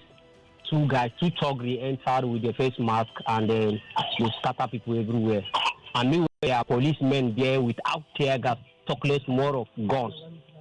You know, so they run away with some polling units, polling with some ballot paper, but we collect right, and we collected from them. Okay. So that's the situation that's on ground now. So after run like 20 minutes ago now, we now saw some police RRS, like 3 vans, and then 1 army Hilux had just arrived. But situation now are calm, but there are no more voting anymore. So they have scattered people. But there are some people who have a little fracture of injury. Yeah. What about INEC officials? Any situation? Do you know? Did they say anything? Did they say we'll come back later? We're suspending. No. They just disappeared. Some of the INEC officials said they are nowhere to be found because some are even they run away. Yeah. So the situation is really bad. The funny part is that in Alpha Beach they have armies all over.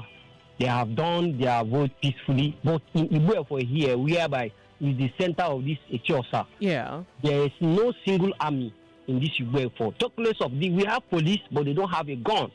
They don't have even tear gas. Those 2 guys, if our armies, our policemen has a tear gas, they could have sprayed the tear gas on them and hold them. But they have no tear gas. Talk less more of a gun.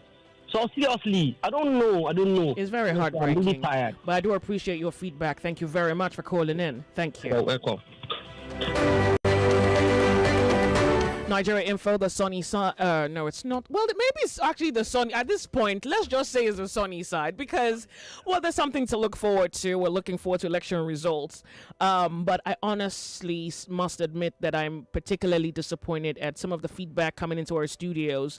The fact that in fact, I thought many people were disenfranchised, but it does quite appear. My guess, I want you guys to just quickly react to this one. It does quite appear that maybe more than we thought would eventually be the number of people unable to vote, either those who did not have the pleasure of meeting INEC with the beavers to vote, or those who, as we have it, who had the process disrupted. And I mean, at this point, it's like, yeah, how many personnel can we have on ground to monitor this development? Because this is exactly what we didn't want.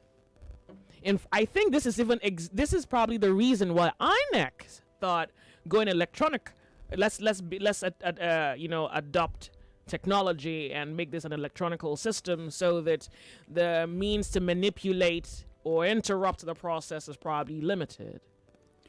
Yeah, sure, but you've also seen well-documented reports of technical glitches, right? And is this a technical glitch? Well, it could be technical, it could be operational. The thing with the interplay between the human factor and technology, in places like Bono, for instance, in Yobe, for instance, they've been complaining since morning that they've not been able to get network to get the beavers up and running. So yeah, that's also the technical challenge we're talking about. Yeah, sure. And this is a risk item that we flagged in the lead up to the elections. Even as recently as our last election forecast, we actually tested beavers knowledge, and I think only about 66% of Nigerians said they had heard of beavers. How far did you go in trying to get people to? 34% have said they've heard of it. No, but how far did you go? Like, was it just Lagos? No, it was national. It was national. Every state, and the Federal Capital Territory. We sampled rural voters, urban voters, using all telephone, genders. in-person. Yeah. I think the in-person component was the majority. It was like 70% right of the entire sample size, and it was 11,000 plus respondents. And you pretty much just corrected him. You said 34% Only were pretty much in the they've heard about it. Beavers. 66% said they've not heard about it. Yeah. And there are huge regional clusters of I'm reticent to use the word ignorance, but beavers non-knowledge. Let's find something bad. Okay, now about it. I think so. Again, you're mentioning like the technical, and I think when we consider the fact that people are going to have to run for their heads. I wouldn't necessarily categorize this issue as a technical problem. I would think it's more in like the structure. Maybe, of course, to one extent, we're voting to have these structures corrected. But on the other hand, you've been in the studio about an hour now, and how many people have you heard say, we had to run? We had to run. We had to run. And I know that, personnel on ground would love to do everything that they can to manage the situation. But the last caller, as did the caller earlier, said, well, they didn't have guns. This one says, oh, well, they didn't have tear gas. So it seems as though in as much as the government would love to not have this situation happen, there isn't, one, enough manpower, two, capacity to ensure that these things do not happen. So we can say by the end of the day that it was a successful process. Can we say that if this really is the report? That's the question I want to ask. Okay, so let me start by saying that in 2019, the military said it deployed about 95% of its personnel to monitor the elections. I don't know how true that is, but what we found out in 2023 is that the only agency putting out those figures is the police. So the police said they've deployed about 310,000 police officers in a police force of just about a little shy of 380,000. So that's about 80% of the entire force to monitor the elections. That's to keep the peace. And in addition, the military did a show of force in the build-up to the elections, but they didn't state the total number of deployments they did. So what it tells you is, as I've explained earlier, that the police was supposed to be the first line of defense. That's why the police is closer to the polling unit. The police is there in the polling units, while the military stays outside. So whatever happens, whatever violence happens, the police is supposed to be the one to stop it first. It is when it gets out of control that the military is supposed to step in, because given the amount of soldiers deployed for the election, you cannot expect all the soldiers to be at all the polling units at the same time. So before the military gets in there, the issue has either resolved itself or the culprits have run away. The culprits have run away. So that's one of the challenges we are facing. But to your question of how the INEC itself would judge this election, perhaps they might want to give themselves a thumbs up at the back. They say, okay, we did a great job for the process. But for the process, you understand, in terms of the voting and everything. But I do think that a large majority of not only Nigerians, but the observers, international observers themselves, are going to cast aspersions in any of such victory lap that INEC is trying to take, given what we have seen so far in terms of violence, in terms of logistics, and in terms of how the process in total was handled. I don't think that INEC will be getting that external plaudits from that many people going forward. What do you think, Ikamasit? Yeah, I'm inclined to agree. I suppose in the end, we'll give the exercise a pass mark if the experiences, like the caller from Ikorodu said, everything was fine and dandy and went peacefully, is the case for most Nigerians right now. The evidence appears to be mixed, right? Exactly. Yeah. So in lots of places, everything worked out fine, and people were able to cast their votes safely. In other places, there's been drama, there's been fire, there's been fury. If enough incidents happen in enough polling units, I think it might represent a minor setback for our democracy. The question would then be, how material were those disruptions to the final outcome? And I think it's really, really early in the day to say. Yeah. I was already going to say, but I like the I fact preempted you. I saw that twinkle in your eye. Yeah, and I decided to. Well, but you know what? Yeah, I can wait. So we'll keep our fingers crossed and wait and see how material. Now, it's very interesting that you use the phrase material, because by that singular phrase, the answer is obvious. But fingers are still crossed. And we'll wait. 99.3 Nigeria Info. I'm going to the telephone lines right now to get your feedback from wherever you are at the moment, either voting or observing the voting exercise. Now, at this point, it's exactly 42 minutes past 4 p.m. So it means we're about, say, 17 minutes shy of 5 o'clock. So chances are, depending on the time INEC staff arrived, they're either done with registration because everyone has successfully voted, or they're about to start counting. So whatever the situation is, wherever you are, I'll appreciate a first-hand account right here on air on 99.3 Nigeria Info. The sunny side. Hello, good afternoon to you. Welcome. How are you? Hello, Joyce. Hello. I can hear you. Good afternoon. I'm happy that my call comes true. I'm glad that you're here. I'm Fumi. Welcome, Fumi. And I'm calling from Oshodi, Mafuluku. Welcome, Fumi.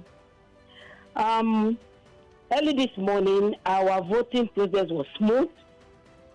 So because I reside very close to my polling booth. Yeah. So when it was around 2:30, I decided to go there to see whether the vote is about to be counted. Okay. So, about counting the vote, there was argument between the agents concerning the thumbprint crossing the line. And the presiding agent there was like, the vote will not be counted if it has crossed the line. Luckily for us, there were these security men, they were passing, and I stopped them. They stopped, and they warned them that they should follow the instruction that was given to them. Believe you me, Joy, within 5 minutes, I'm still shivering. I'm still shivering as I'm talking to you. Within 5 minutes, we just see this car. They came from nowhere. Oh. They were like, they will cut your head off. What are you doing here? You are evil. Straight away from here. This is. They wanted to snatch the voting that has been peaceful just because they see that maybe their party is being, is not on the high side. So but they don't know that. That's the nobody knows anything. Joy, I noticed because right there are these agents. They gave them a number to be calling, and this is what is happening all around Lagos. They will call if they see that maybe a particular party is above APC. They ask them to call the number. They want to come and scatter our vote. So let me ask you, first of all. Okay, so you say you live in Oshodi and there was disruption at your polling unit. Yes. Were you able to they vote? Cut head, blood will flow. Yeah, I can understand that. But hold on a second, please. Were you able to vote? Yes, I did. Were there security personnel on ground? Did people There was a security man on ground. He couldn't do anything. Oh, was he alone? He was alone. But at the point when that crisis came up, there were these Messa's security men. Yeah. They were driving past. I stopped them and they came down. And they warned all those agents that they don't want to hear anything, that whatever the presiding agents say is the final. Immediately those people drove off. 2 or 3 minutes, just came from nowhere. So definitely those agents, call them. So there's not enough personnel on ground. They said they will not take anything here. You people should go away from here. So how did that end? Did the ward continue to vote? Well, luckily for us, they counted our votes. All the agents, they were there. Okay. The vote was being counted. But I just want Nigerians to know that Lagosians, we are not safe under this APC government. Well, hold on a second. This is something that the government is going to have to look into, and I want to reassure you that the INEC. This is what is happening in Lagos State. Yeah, I get it. You're not the only person who's saying that, but I also want you to know that INEC is also observing from their own end, and they would, of course, tell us what they intend to do, given every feedback that they've heard. They're not unaware of this little pockets of violence happening here and there. So let's just keep our fingers crossed and find out what happens eventually. All right? Thank you, Joy. Thank you very much. Thank you. Have a nice day. 99.3 Nigeria Info. Hello, welcome to the show. Hello, good afternoon. Welcome. I'm hoping you had a better day. Well, it was peaceful, my saying. This is Johnson. Okay, fantastic. Welcome, Johnson. Well, I voted in that ward of 15 polling units 020. Okay. It was peaceful. Fantastic. Although exactly what the woman explained a couple of seconds ago, when they were counting, and when one party knew that the other one was going high. Lost you. I have a message here. Good afternoon, madam. This is Lucky Tiles from Majek. There are no INEC officials at Ward 6, Unit 20 in Balogun Open Square at Majek. We were told that our polling unit has been transferred back to Alesh Hotel. We got there and thugs came and distorted the whole voting process. Okay, so hold on. Your name is Lucky from Majek. Lucky, can I quickly confirm from you? Because I also had the intention of having a conversation about voters who had their locations reassigned and the difficulty that may have emerged from that singular INEC move. So you are one voter who pretty much is informing me about your singular experience. Now my question is, does this mean you didn't vote? Thank you very much for your message, by the way. You said, we were told our polling unit has been transferred back to Alesh Hotel. We got there, thugs came, distorted the whole voting process. So please, that singular distortion, did it affect the whole day? meaning that INEC had to leave or INEC staff had to leave, and members of the public who came out in good faith to vote were unable to vote. So I'd like a kind of feedback from you, and I'll be looking forward to that. Thank you. By the way, and now that Lucky has mentioned it, if you're a voter and you had your location reassigned, how did that go? I hear a handful of people had some kind of trouble figuring out the reassigned location, either because they didn't before today go to the INEC website or go on the INEC website to confirm, or they heard it or were told today, like Lucky discovered, told today, and then might have had little or no success trying to discover the reassignment of that positioning where he was required to vote. The sunny side. 99.3 Nigeria Info. Welcome.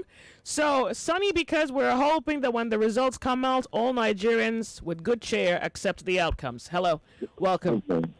Oh, what's your name? My name is Mr. Ohane. Welcome, Ohane. It's good to have you on Nigeria Info. Okay. Thank you for calling.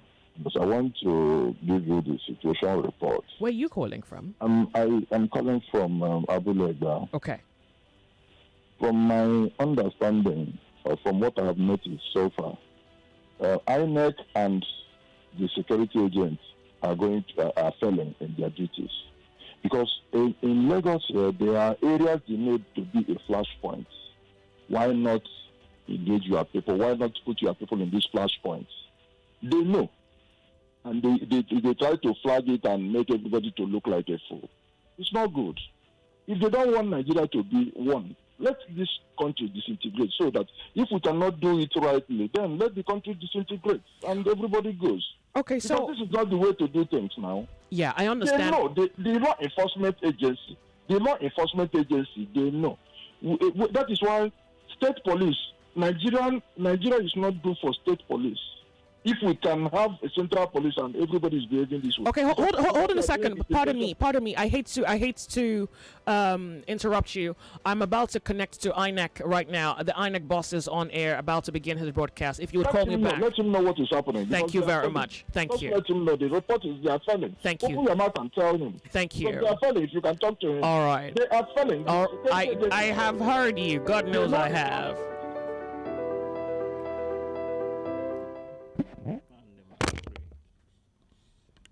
Commission of Ghana. And then another sister, Davideta Lansana Brown, Chairperson, Electoral Commission of Liberia. Another sister of ours from Southern Africa, Mrs. Elsie Ngikembua, Chairperson of the Electoral Commission of Namibia. We have Barrister Issa Kasuna, Chairman, Electoral Commission of Niger Republic. We have Justice Jacobs Mwambagele, Chairman, Electoral Commission of Tanzania.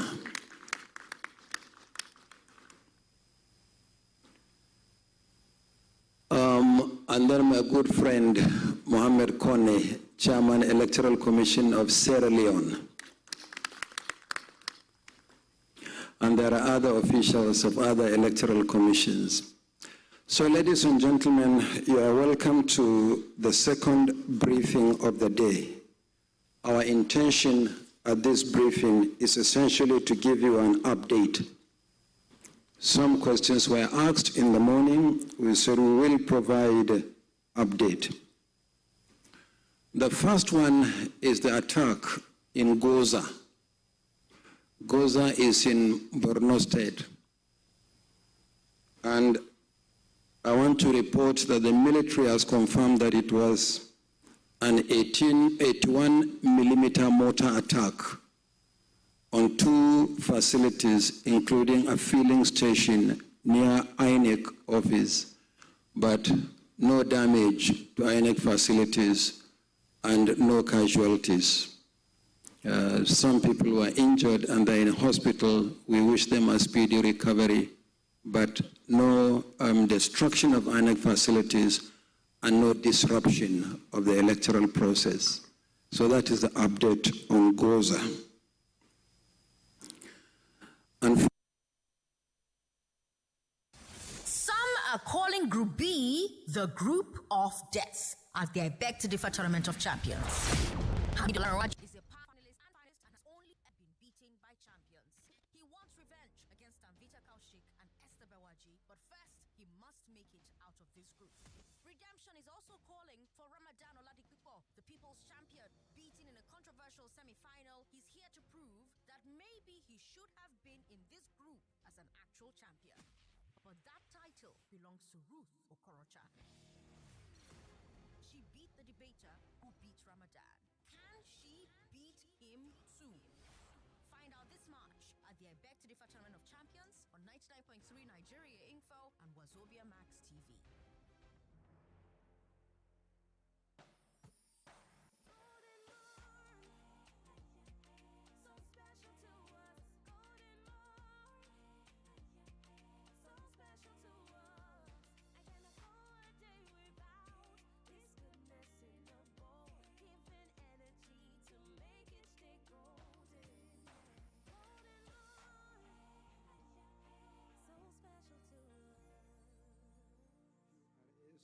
Or PUs, marred by insecurity and thuggery, spread across 7 local government areas. And the situation in Kebbi State is stable. Voting is going on mainly in Birnin Kebbi, but earlier it affected Birnin Kebbi and a part of Argungu, but mainly in Birnin Kebbi, but voting is ongoing. But we have a situation in Bayelsa State, particularly in the capital, Yenagoa, where in 4 wards, wards 4, 6, 8, and 14, involving 141 polling units, the process was disrupted. We remobilized security. The situation is calm for us to proceed with the process, but the youth corps members express some apprehension of going back. So we met with the security agencies and we have decided that voting in these 141 polling units, where the materials are actually intact, will take place tomorrow morning. Remember, we are not only doing presidential election, but we're also doing senatorial and federal constituencies. So it's good as much as possible to recover and conduct the elections so that we can conclude the processes. So the youth corps members who are going to serve as presiding officers and other categories of ad hoc staff are agreeable to the election holding in these locations tomorrow. In Lagos, we have been closely following the situation in Okota, Mofoluku, Oshodi, and Elegushi. We have been able to normalize the situation in a number of places, including Ikate, where voting is ongoing. So we'll keep our eyes on the processes in the other areas that I have mentioned. Polling units in a large number of areas closed, and sorting and counting of ballot papers have commenced. Between the last briefing and this one, we have taken a proactive step by meeting with the Inspector General of Police, the National Security Advisor, and the Commandant General of the Nigerian Security and Civil Defense Corps. The idea is to strengthen security as we move to the next stage of the process, which is the collation of results in locations where voting has been concluded at the polling units. I would also like to say that in Edo State, we had a situation that we handled yesterday. One of the parties whose acronym is on the result sheets, but the logo is not on the ballot paper, in a federal constituency, after meeting with the stakeholders, the decision was taken, since the materials are intact, to countermand the election. So we have suspended the election for Esan North, Esan South, and Igweben. The ballot papers will be reprinted, and the election will now hold along with the state constituency elections on the 11th of March. That is in the next 2 weeks. We are determined that no Nigerian should and would be disenfranchised. So we have been responding to some of the situations as they arise, and we are going to do so overnight. There may be no opportunity for us to brief Nigerians again between now and tomorrow, but if need be, we'll make an announcement and do a briefing before we then open the collection center tomorrow. So this is the update on the situation nationally, but as I said, observers, the media, and all others are also keeping their eyes on the processes, and would like to hear from you what you have seen and what more we need to do.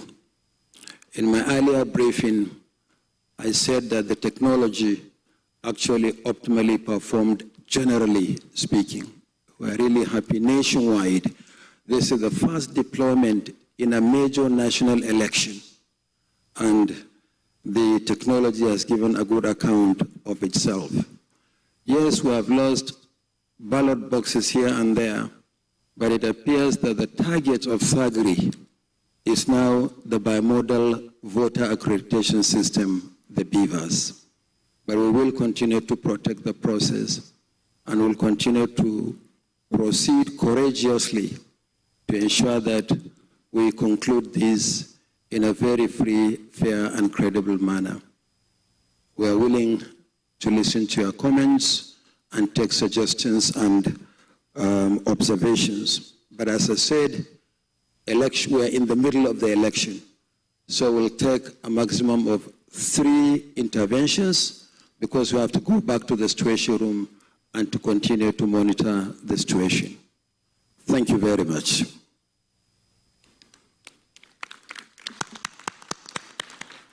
Thank you, Honorable Chairman, INEC. Please, if you want to ask any question, maybe make your observations or make any comments, kindly indicate. The mic will be brought to you.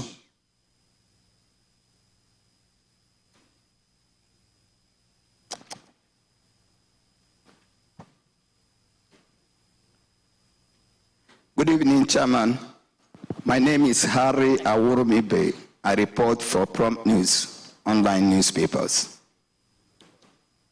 Mine is, you mentioned when you were briefing us that beavers, from the information you have gathered across the nation, have performed optimally. But then the bad guys are targeting beavers. And knowing now, and you've met with the chiefs of security, now counting has started, and those beavers are going to be brought to racks.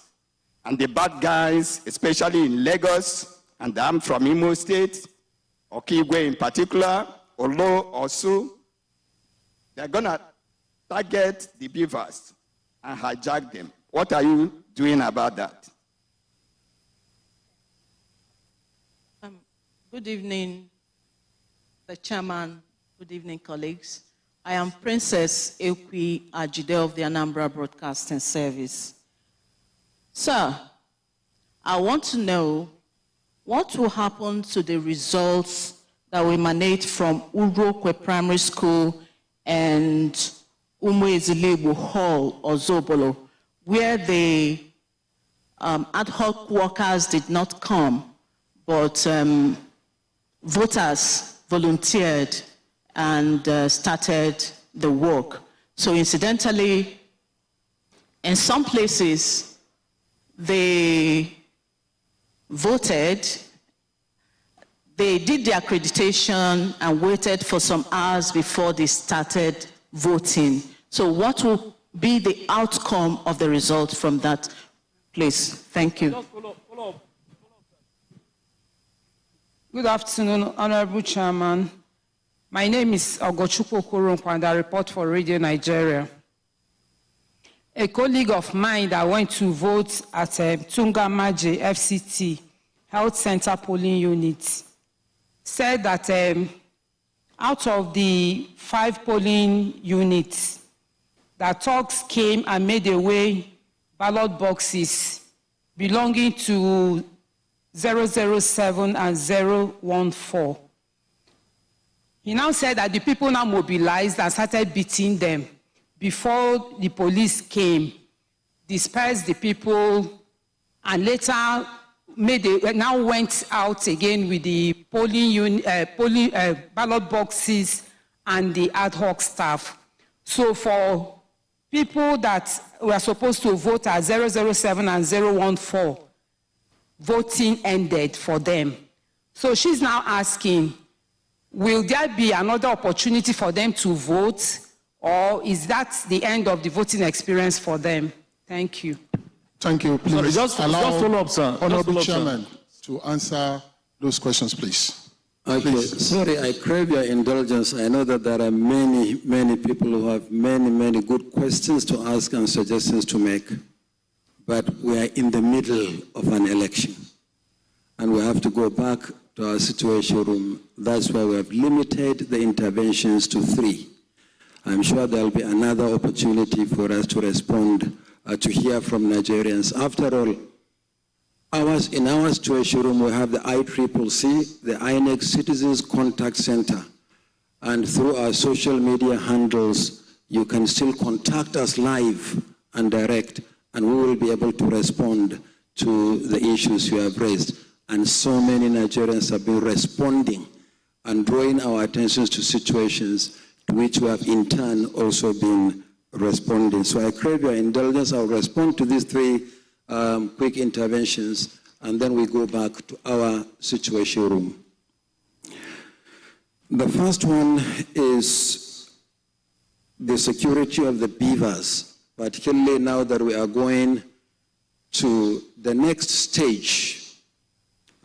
At the polling units, remember, after the ballot papers have been sorted out and counted, and the result sheets duly signed by the presiding officers and the agents of political parties, will snap the picture of that result sheet and upload on the IREV portal. So the question is, what happens? This is partly why I said in my opening statement that we met with the security chiefs, the Inspector General of Police, the National Security Advisor, and the Commandant General of the Security and Civil Defense. Yes, people are targeting the beavers, but remember also, in our planning for the election, we have made contingency arrangement. In none of these areas where the beavers was targeted was election not held as a result of the absence of the beavers. The highest number came, as I said, from Safana local government area of Katsina State. And as I said earlier in my first briefing, the police, working with the commission, have arrested the hoodlums and recovered 3 out of the 6 beavers, and the manhunt for the other people is ongoing. So we have taken sufficient measures to make sure that we protect the beavers' machines. Remember, we'll use the same machines in the next 2 weeks for the governorship.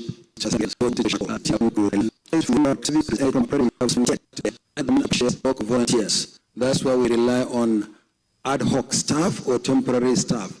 But these are staff engaged by the commission, not staff who engage themselves on behalf of the commission as good Samaritans. So I'm not aware of the specific details of this situation you describe in Anambra, but as soon as we go back to the situation room, I will place a call to our resident electoral commissioner in Anambra State, so we'll find a way of dealing with this situation. Finally, the issue of Tungamaji, raised by our sister from Radio Nigeria. that thugs made away with some of the election materials before voting could be concluded. So are we now going to resume voting in these locations again? So what we'll do immediately after this meeting is to call our resident electoral commissioner for the Federal Capital Territory and find out exactly what the situation is. Surely, if there are still voters on the queue at Tungamaji, what I have described earlier will apply to that location as well. Anybody who was on the queue before 2:30 will be allowed to vote, even if voting goes well beyond the official closing hours of the polling unit. So we'll find out as soon as we leave this place. So once again, I thank you and I thank Nigerians for their understanding and patience. We are making really very, very steady progress and will continue to ensure that nothing truncates our democracy or truncates the will of the Nigerian people. Our allegiance is to the Federal Republic of Nigeria, and our commitment is to the Nigerian people. I thank you very much. But before we close, in case there is need to issue another statement again, we will at short notice inform the media because they are here. But as a matter of course, I would like to invite you at midday tomorrow for the official opening of the National Collation Center for the 2023 general elections. We hope later tomorrow we expect to have some of the results of the election coming from the states, particularly for the presidential election. So the situation room, the collation center for the presidential election will be opened at midday tomorrow, Sunday, the 26th. Thank you very much.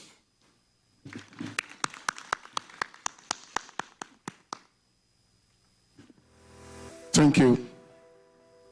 On behalf of INEC, we thank all of you for coming, especially the heads of electoral commissions of sister Africa countries. Thank you.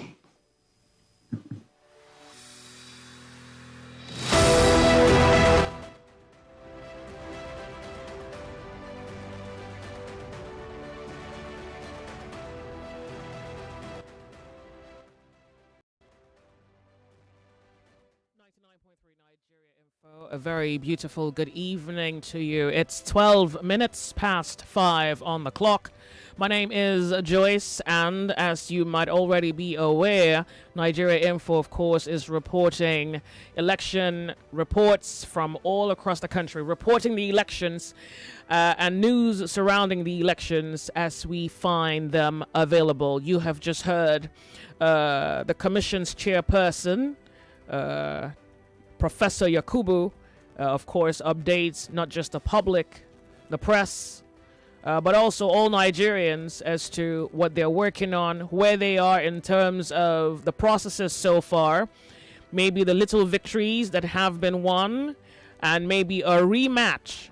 Well, when I say rematch, you know I mean the rescheduling of what might be crisis areas and giving all Nigerians an opportunity to vote in the 2023 elections. And as you already know, I'm not alone in the studio. I have Ikemesit Effiong, head research, SBM intelligence and confidence. When you see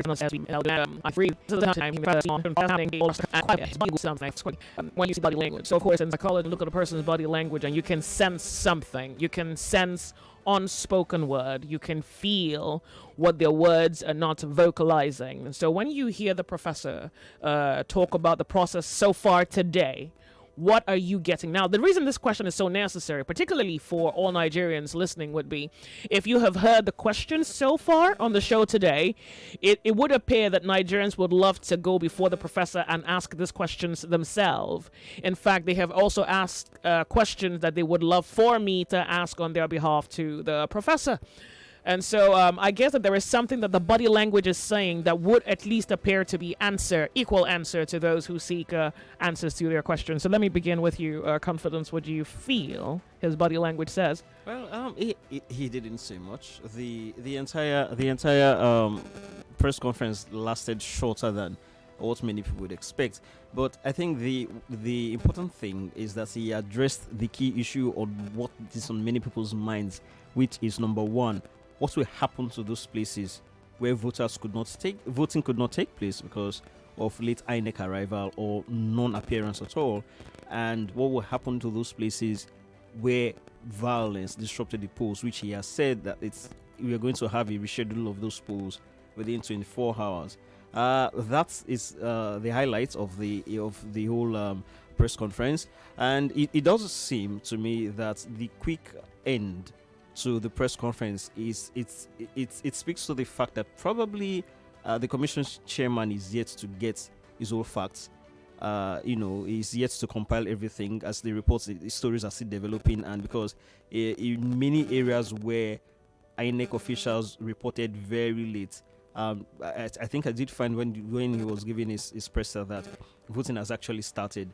And so also what is also not being said is when exactly voting will end, given this development. So he didn't say that. So there's a 50-50 chance that the current status quo will remain. By 4 p.m. voting will end, or 5 p.m. voting will end, or they are just going to give an unspoken grace for an extension to some other places where voting could still take place. But I do think that the general leaning might be that they might decide to end voting at the normal time, and then for those places where voting could not take place at all, they just reschedule it for the next day. Okay, so let me go to you, Kamasit. What do you think about his body language? Yeah. I think I largely align with confidence. He struck a cautious tone. I think the fact that the press questions were limited to just 3, and he himself acknowledged, right, the fact that we recognize that Nigerians on the strength of the conduct of the exercise today have a lot of questions, but they still have a situation room. They're still gathering in feedback. He just addressed, I suppose, the really, really big flashpoints, right? So the incidents that we all know of, they unquestionably happened, right? The 4 incidents in Lagos, situation, right, in some other parts of the southwest, Borno, right, and also portions of central Nigeria. And then he did state that Imo State will have their elections totally rescheduled. Indeed. 11th of March is what they're reporting. Yeah. So if you have family members who intend to vote or pretty much couldn't vote today, well, there's a future date. For now, at least as I have it, 11th March would be when Imo State would actually have to vote at that point. But does it appear that besides the cautious tone, he is also trying to ensure that every Nigerian gets the opportunity that they deserve to vote? It would appear, I think it does appear, that he is trying to ensure that every Nigerian has not just the opportunity, but the opportunity that affords them the right to vote in this election. Yeah, very much so. And at the beginning of this conversation, I said that INEC has formed in the game in demonstrating that institutional flexibility to ensure that a substantial, right, amount of Nigerians vote. And the point is that burden is a legal burden on INEC, right? And so if in a situation the matter goes to the courts, and especially the superior courts of record, right? Yeah. I'm thinking Court of Appeal or Supreme Court, determines that the elections were not carried out in a substantial way, that a plurality of Nigerians at least were offered the opportunity to vote. The court can send INEC back to the drawing board and tell INEC to schedule a contest. And so, so in terms of managing that risk profile, I think the commission would always err on the side of ensuring that as many people as possible get the opportunity to vote. And if it so happens that there's mass disruption in a lot of polling units, in a lot of states right across the country, that concession, which the INEC chairman himself acknowledged, right, in this press conference which he just gave, and would always be offered Nigerian voters, which was why, even though those concerns around beavers and the late arrival of materials and the late opening of a lot of polling units, right, in many parts of the country did arise, I was not very concerned in the end about the larger reality, which is that Nigerians will still get the opportunity to vote. It might take an extra day or 2, or it might be rescheduled towards a future date yet to be determined, but INEC would always strive to offer the opportunity to Nigeria. If not, we can drag their tails to court on that. Yeah, okay. Legitimately. So now there's also something that has its glory, but does quite appear with its glory has come some little thorns here and there. Governor Mai Mala Buni is set to be favorable with his speech as far as the usage of the beavers. And I remember earlier on today, he thinks that the beavers has been rather successful and pretty much the innovation has maybe made the entire process a whole lot easier. El Rafai, I remember the Senate president also had something positive to say, and quite a number of notable people who maybe, or statesmen who voted earlier on in the day today, commended, the beavers process, and of course, in direct measure, INEC for the process and the usage of the beavers. And, I guess they believe that technology has helped us this time around to ensure that our elections go as planned. But, being that your company, SBM Intelligence, is also in the area, you have a specialty in the area of security. Yep. Well, you just heard the INEC chairman talk about the fact that beavers is the target of thuggery. And the question is, first of all, I'm wondering, what can thugs do?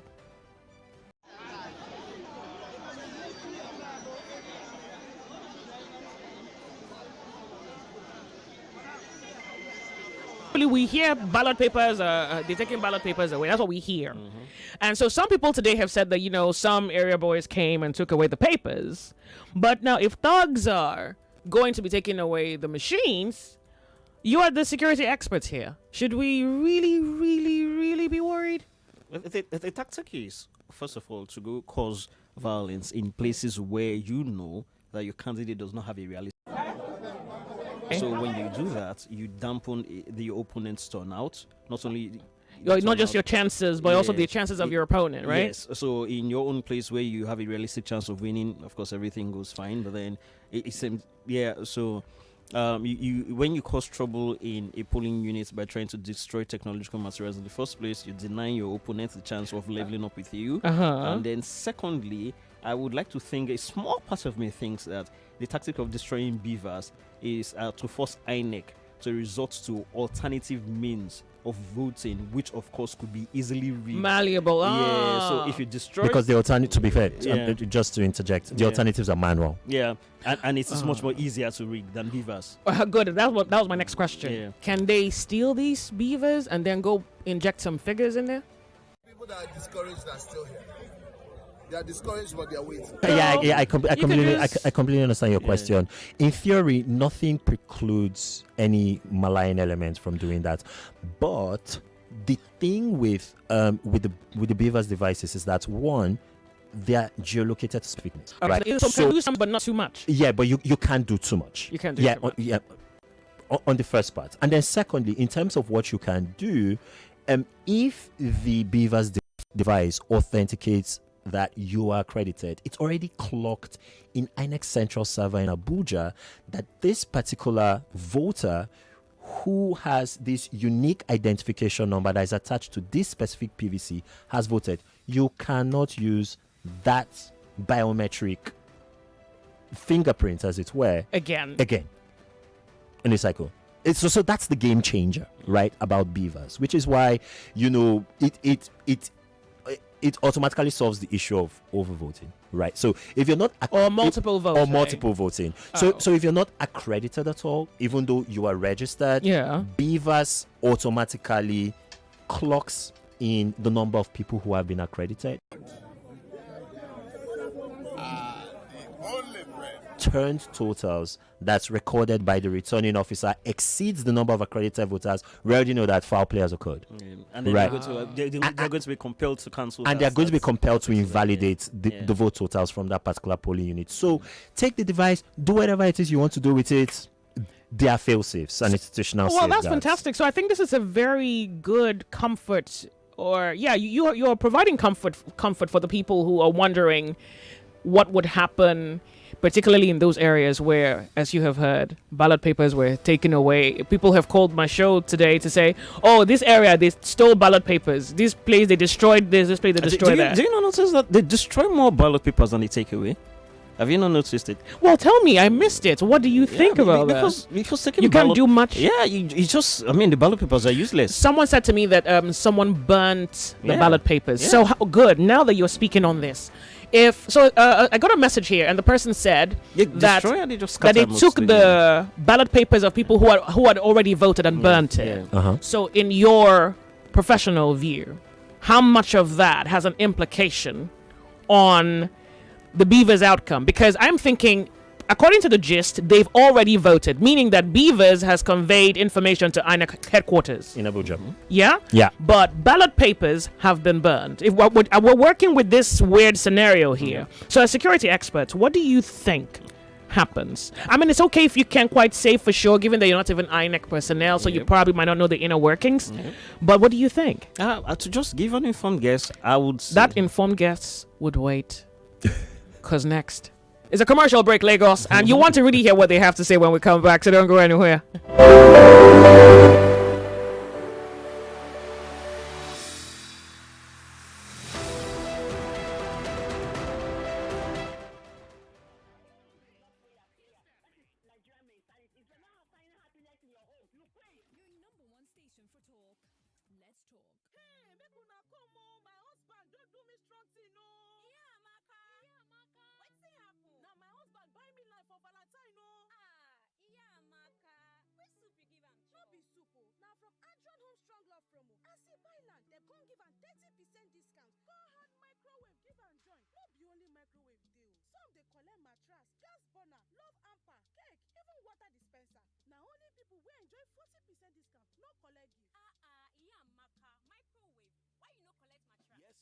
You sef fit show strong love to your loved one this season with Adron Home Strong Love promo. Enjoy 40% discount on 24 months payment plan or 30% discount on 36 months payment plan with Poco gift items. For more tori, call these numbers 0805-921-0054 or 0803-466-7286. This promo day from now till 6th of March 2023. Adron Home Strong Love promo. Terms and conditions dey. Adron Homes, making the incredible affordable. Ernest Oga, wetin happen? I don send am go market. Abi dey owe you money? Oga pharmacy, no be your boy I dey call jare.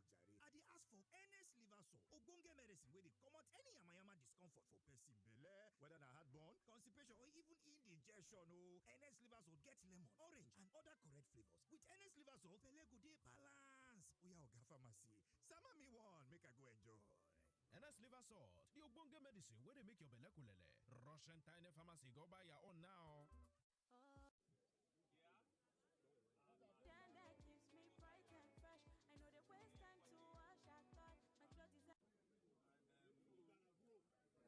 Very peaceful. We came in here, we sat down, and after a couple of minutes, we were called on for accreditation, and the accreditation I think went very well. My wife and I, and we were given the ballot papers to go into a cubicle, cast our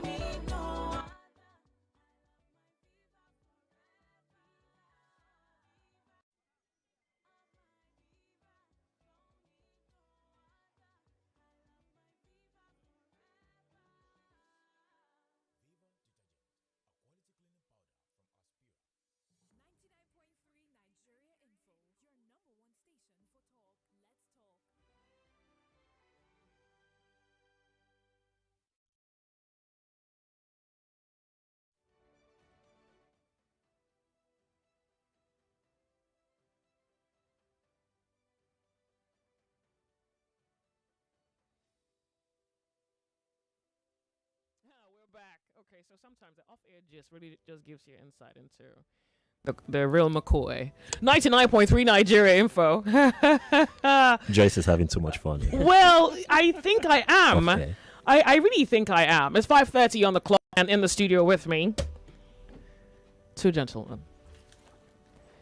Why does your name always try to get over my head? It's an acquired taste. Oh, it's an acquired habit. Say your name yourself, then.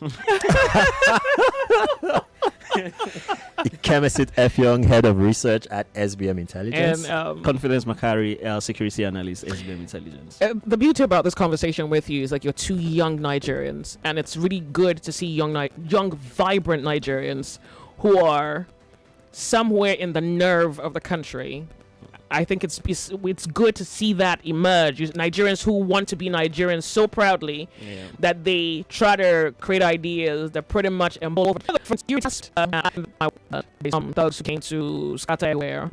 And I'm wondering, the chairman of the commission is saying thugs are aiming for the beavers, and I want to know how much success can they have. And you, Confidence, you were on an answer before the break. I'd love for you to please conclude your thought. Okay, so I was trying to say that it's destroying the beavers tends to deny the opponents of whoever sent the thugs to scatter the beavers a fighting chance, especially if that person already had that person's homework already done in his own polling units, no strongholds, but causing violence. We've seen it, and this is not entirely new. We saw it in 1993 election. It's I think back then the rule was that if there was violence in a particular polling unit, the Electoral Commission was going to cancel the results of that polling unit. There will be no rerun. So it was very commonplace for one party to, of course, get their house in order, go to the next polling units where they know that they have no realistic chance of winning, and then they scatter everything, and then INEC comes, the Electoral Commission rather, goes ahead and say, okay, there was violence here, strike it out of the database. So it was quite common, widespread. And another reason, as I was saying before the break, why a thug would like to destroy beavers is I was trying to say that it's in a way it tries to force INEC to veer off, it puts pressure on INEC to veer off its stated rule of using beavers at all costs. And then so it has to be technical. So when it's technical through the use of beavers, INEC has a database it could point to. But when it goes away from that, voting goes manual. And then when it goes manual, it is much more easier to rig. By that time, then the thugs, the political operatives in the polling unit starts bearing down on the INEC officials. You have to let us vote manually. And at that point, under such duress, they have no pressure. They have no other option than to bow to pressure and say, okay, if that's the case, vote let's manually. do it. And then from there, the rigging starts. Okay, Ikemi says, what do you think? Yeah, so he's totally right. INEC holds all the aces. If this technological aspect of election management, right, is the default. But if you have these manual processes, which are supposed to be fail safes, if say there's a technical glitch or the beavers device does not work as planned, then you have to go through that old step-by-step process where manual accreditation occurs, and then you get a ballot paper, it gets put in the box, the polling officer does the counting, and then they remit upwards to the ward collation officer, and then on and on and on, right, to INEC. Right now the system is designed such that both the electronic and the manual operate side by side, so they serve as a check on each other. If you basically take one offline, which is what some of these talks and with some of these reports we're getting are doing, then you leave that tried and stated manual form which we're used to and some of the system has gamed for, and then all of those inherent loopholes that we're trying to fix with beavers, and then the INEC election viewing portal, IREF, all of those advantages get nullified. I think the second point was, I think you highlighted a point about destroyed ballot papers. Yeah, exactly, which I was hoping you were going to continue on. Oh, I see. Right. So you remember the message? The gentleman who sent in the message said that the thugs actually burned the papers of people who had already voted. And in my head, I'm thinking, well, if they have voted, then Beavers has conveyed that information to INEC headquarters, right? Yeah. But would the burning of the papers invalidate the votes, giving your security intelligence? What do you think? Should it? I think the question is, should it invalidate it? So you would think if the intent of the system was to ensure that cast ballots are exposed as minimally as possible to any form of contagion or compromise. Yeah. Right. Then the electronic track, right, should be the primary one. But it appears as though INEC has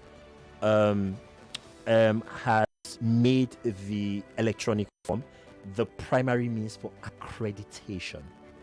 But the voting process itself is still very much a manual endeavor. The counting still has to be done in person manually in the presence of party agents, as well as, whichever voters, right, are around. And there's still a manual ballot collation and transmission process that still occurs, even though Beavers has electronically clocked those things, right?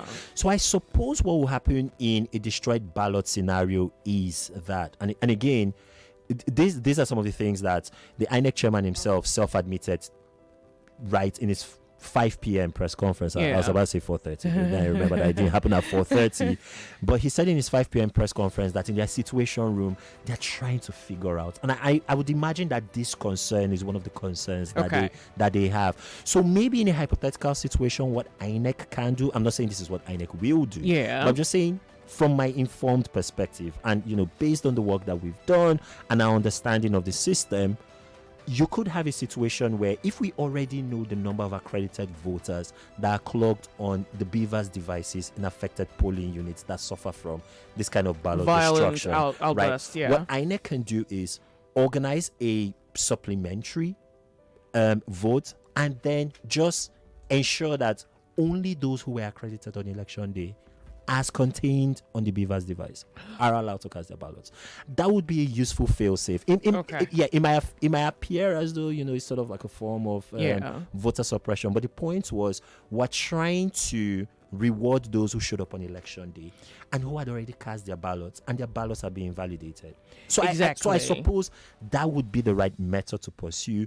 But there is no clear process in the event of that's contained in our Electoral Act or in our regulations. So INEC has to make, the law empowers INEC to make regulations and prescriptions on the fly as they go. So it's quite nimble and quite flexible in that regard. And I would imagine that their headspace will be around, this kind of area with respect to solving that. You've done a very issue. good job of really trying to simplify a somewhat complex concept, particularly now that it's not just a concept anymore, it's not a reality. It's a reality. Someone has sent in a message now, there's something else reaching me. 4:30, he says, live update from Victoria Island, 2nd Queen's Park. We are still waiting for INEC officials, 3:40 p.m. Please, we are not leaving here. Oh, wow. Wow. That's almost 2 hours ago. Yeah. First of all, thank you for your message, and goodness, your patience is what warriors are made of. She's been waiting. So I can imagine someone who wakes up in the morning and in your head you think 8:30 INEC officials will be here, I'll wait. And then this is 3:40 p.m. INEC officials are still.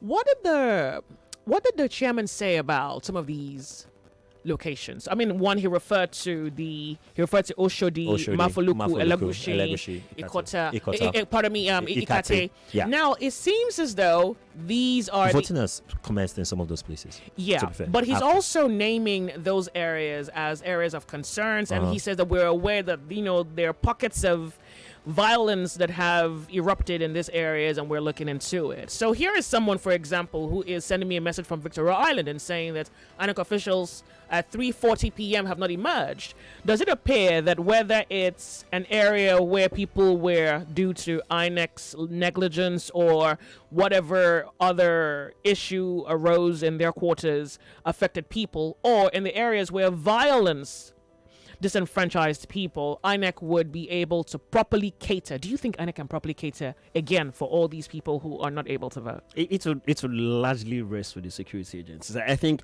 apart from INEC, the other party that needs to go back to the drawing board to ask themselves, how did we get it wrong? Is the security agencies, especially the police. For the military, I could make excuses. It's the military; they can't be everywhere at the same time. They're pursuing terrorists here, they're pursuing terrorists there. So they can't pull all their resources into focusing on election. Yeah, I could make all of that argument. The police deployed about 80% of its manpower for this election.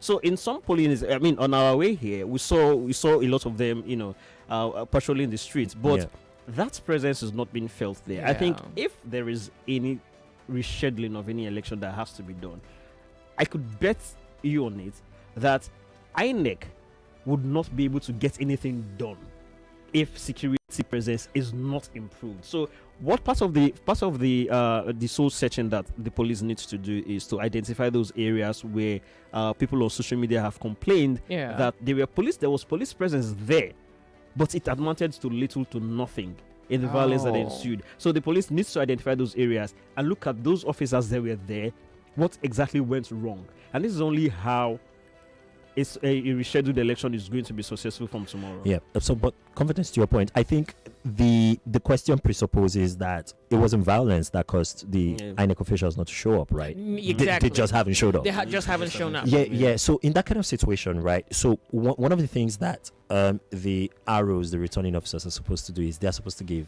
a report of what has happened. You can't build a report on nothing, right? So if an arrow doesn't tender a report because they have not showed up, maybe because of inavailability of materials, I deign to think that an INEC polling unit official who has all of the tools that he needs, right, to administer the election in the polling unit will not just show up. The crazy thing? It might be an electoral material. Some of those things might happen, but confidence, let's not delve into the weeds, I suppose. But let's assume it was because of a lack of material, because we have seen challenges with INEC logistics in these elections, right? From improperly printed ballot papers that don't have the logos of some. We're even going to talk about that because particularly the Labour Party, many electorates did report that Labour Party logo wasn't found on the ballot. So we need to talk about that. The telephone lines are ringing. I guess people want to talk to you and pretty much inform us as to what's happening in their neck of the wood. Hello, 99.3 Nigeria Info. This is moving so fast. And I think it's also because elections are supposed to be done and counting ongoing at the moment. But because the chairman did mention, the chairman of the commission did mention that if you were on the queue before 2:30, you would be allowed to vote. So I think that is a silent way of saying we're moving time. Exactly. That's exactly what it would appear to be, because we've heard people say INEC officials didn't come until 12 o'clock. It's not possible for INEC officials who came at 12 to close at 3. Indeed. Certainly people are actually, out there waiting to exercise their rights. I'd like to go back to the telephone lines and let's hear what people have to say. It hasn't stopped ringing. It pleases me to hear your voice. Hello, welcome, lady. Good afternoon. Afternoon to you, or evening this time around. I'm calling from Surulere, Agoda. Thank you. At Agoda, what we noticed that they told us if you vote Labour Party, they are voting our obituary. And most of my brother, his unit at Wiliomi, they made away with their ballot papers. And I don't know what that man is saying there. He did not answer that question. We have voted, they carried our ballot paper, especially the presidential. What do we do? Okay, it's not for you to do. In short, they should reschedule Lagos State election, this one, because no place they did not touch. Okay. No place they did not touch. They were making away with presidential ballot papers. That's the one that they're carrying. Okay, so INEC is actually going to inform us on what they're going to do about that. Remember, my guest... Because the INEC chairman spoke. He did not mention what happened in Agoda, in Lagos State, in Agoda, Surulere. He didn't mention it. He just mentioned a Kate. Yeah, but it's possible that the report has not gotten to him yet. And I'm not holding court for him. I'm just saying it's possible that he doesn't have that report yet. Remember, when he spoke earlier, he didn't speak about these places.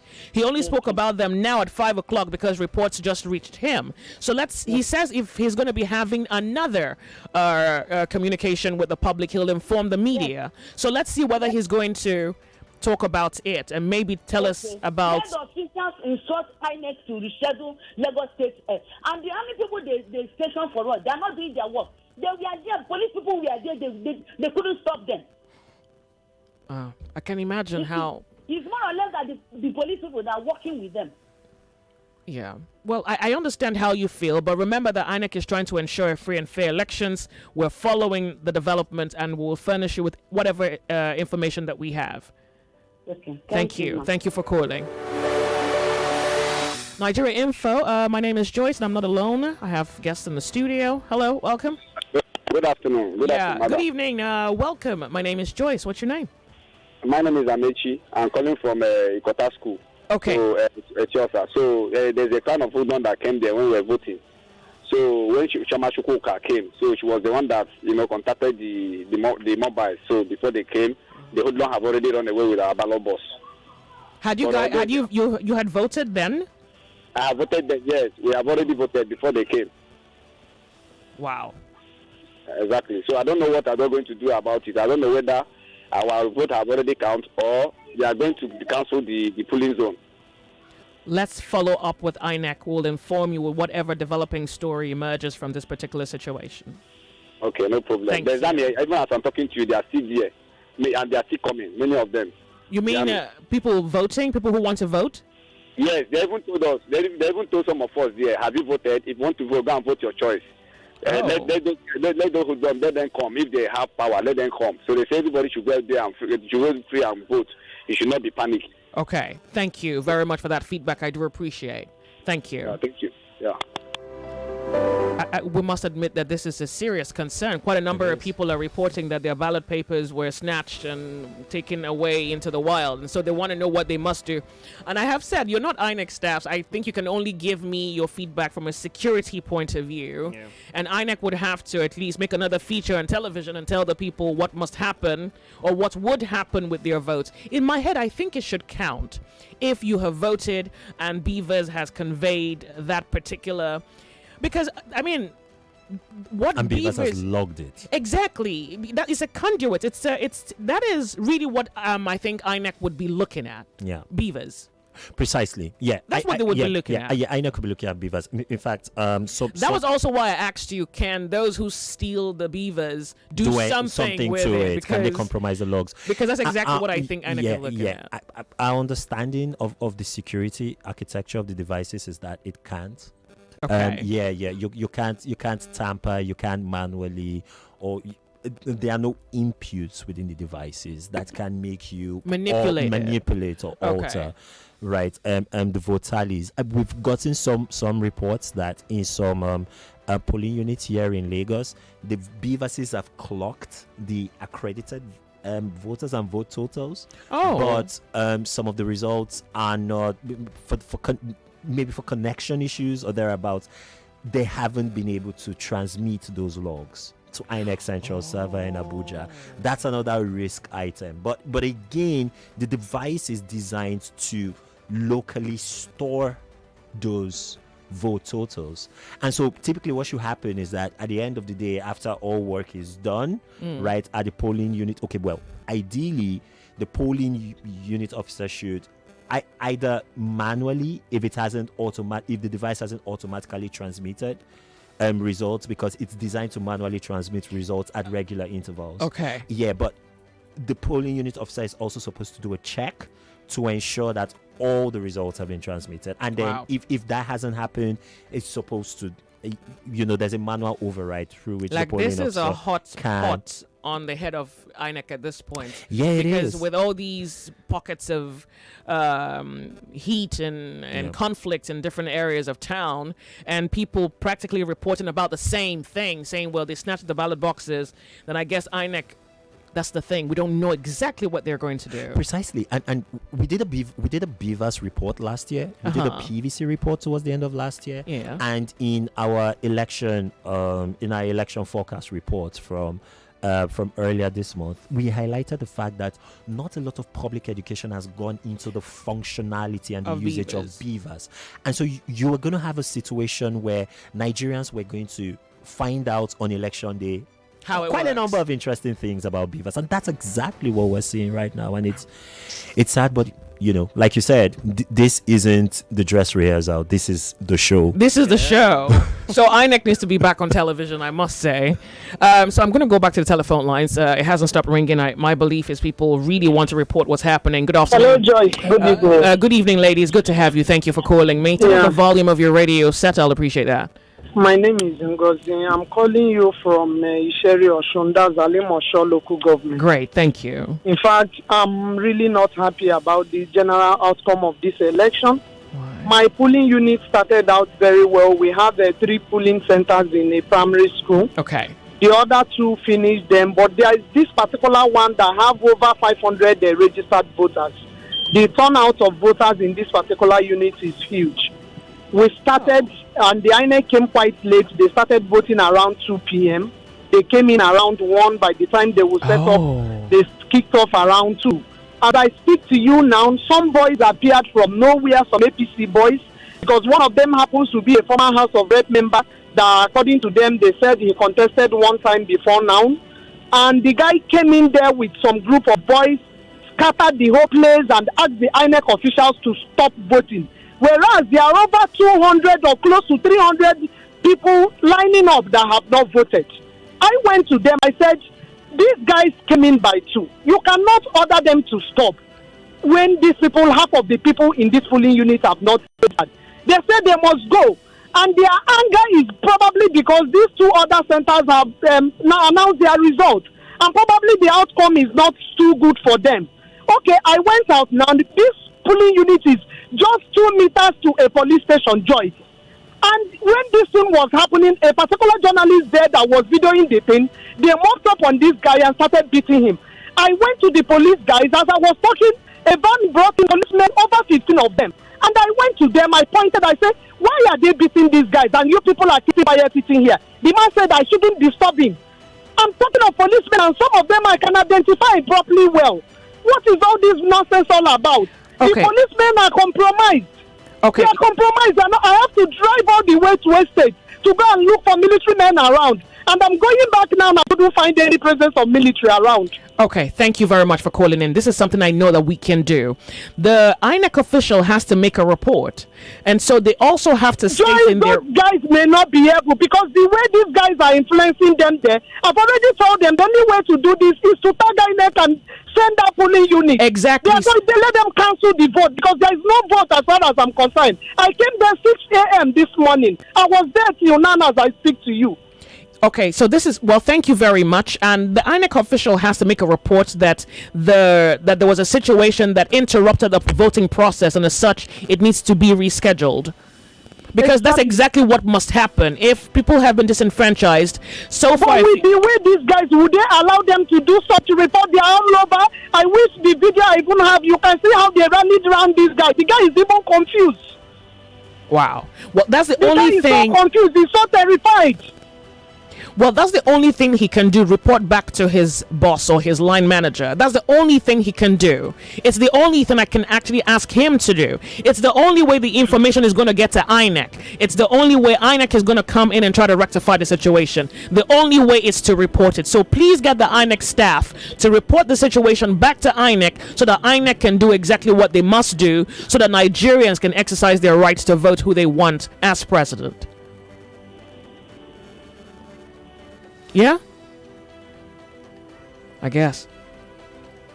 Nigeria Info. We're off on a break. I'll be right back.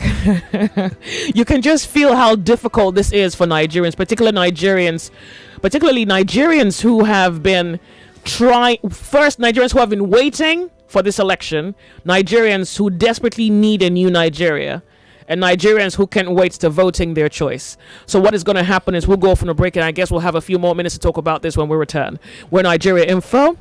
Good evening to you. My name is Joyce, and we are reporting situations as they reveal themselves throughout the course of the Nigerian election scheduled today, 2023. We'll be right back. Don't go anywhere.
99.3 Nigeria Info, the sunny.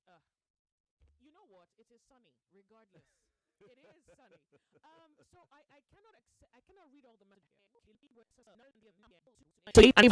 over 500, and now at 6 p.m.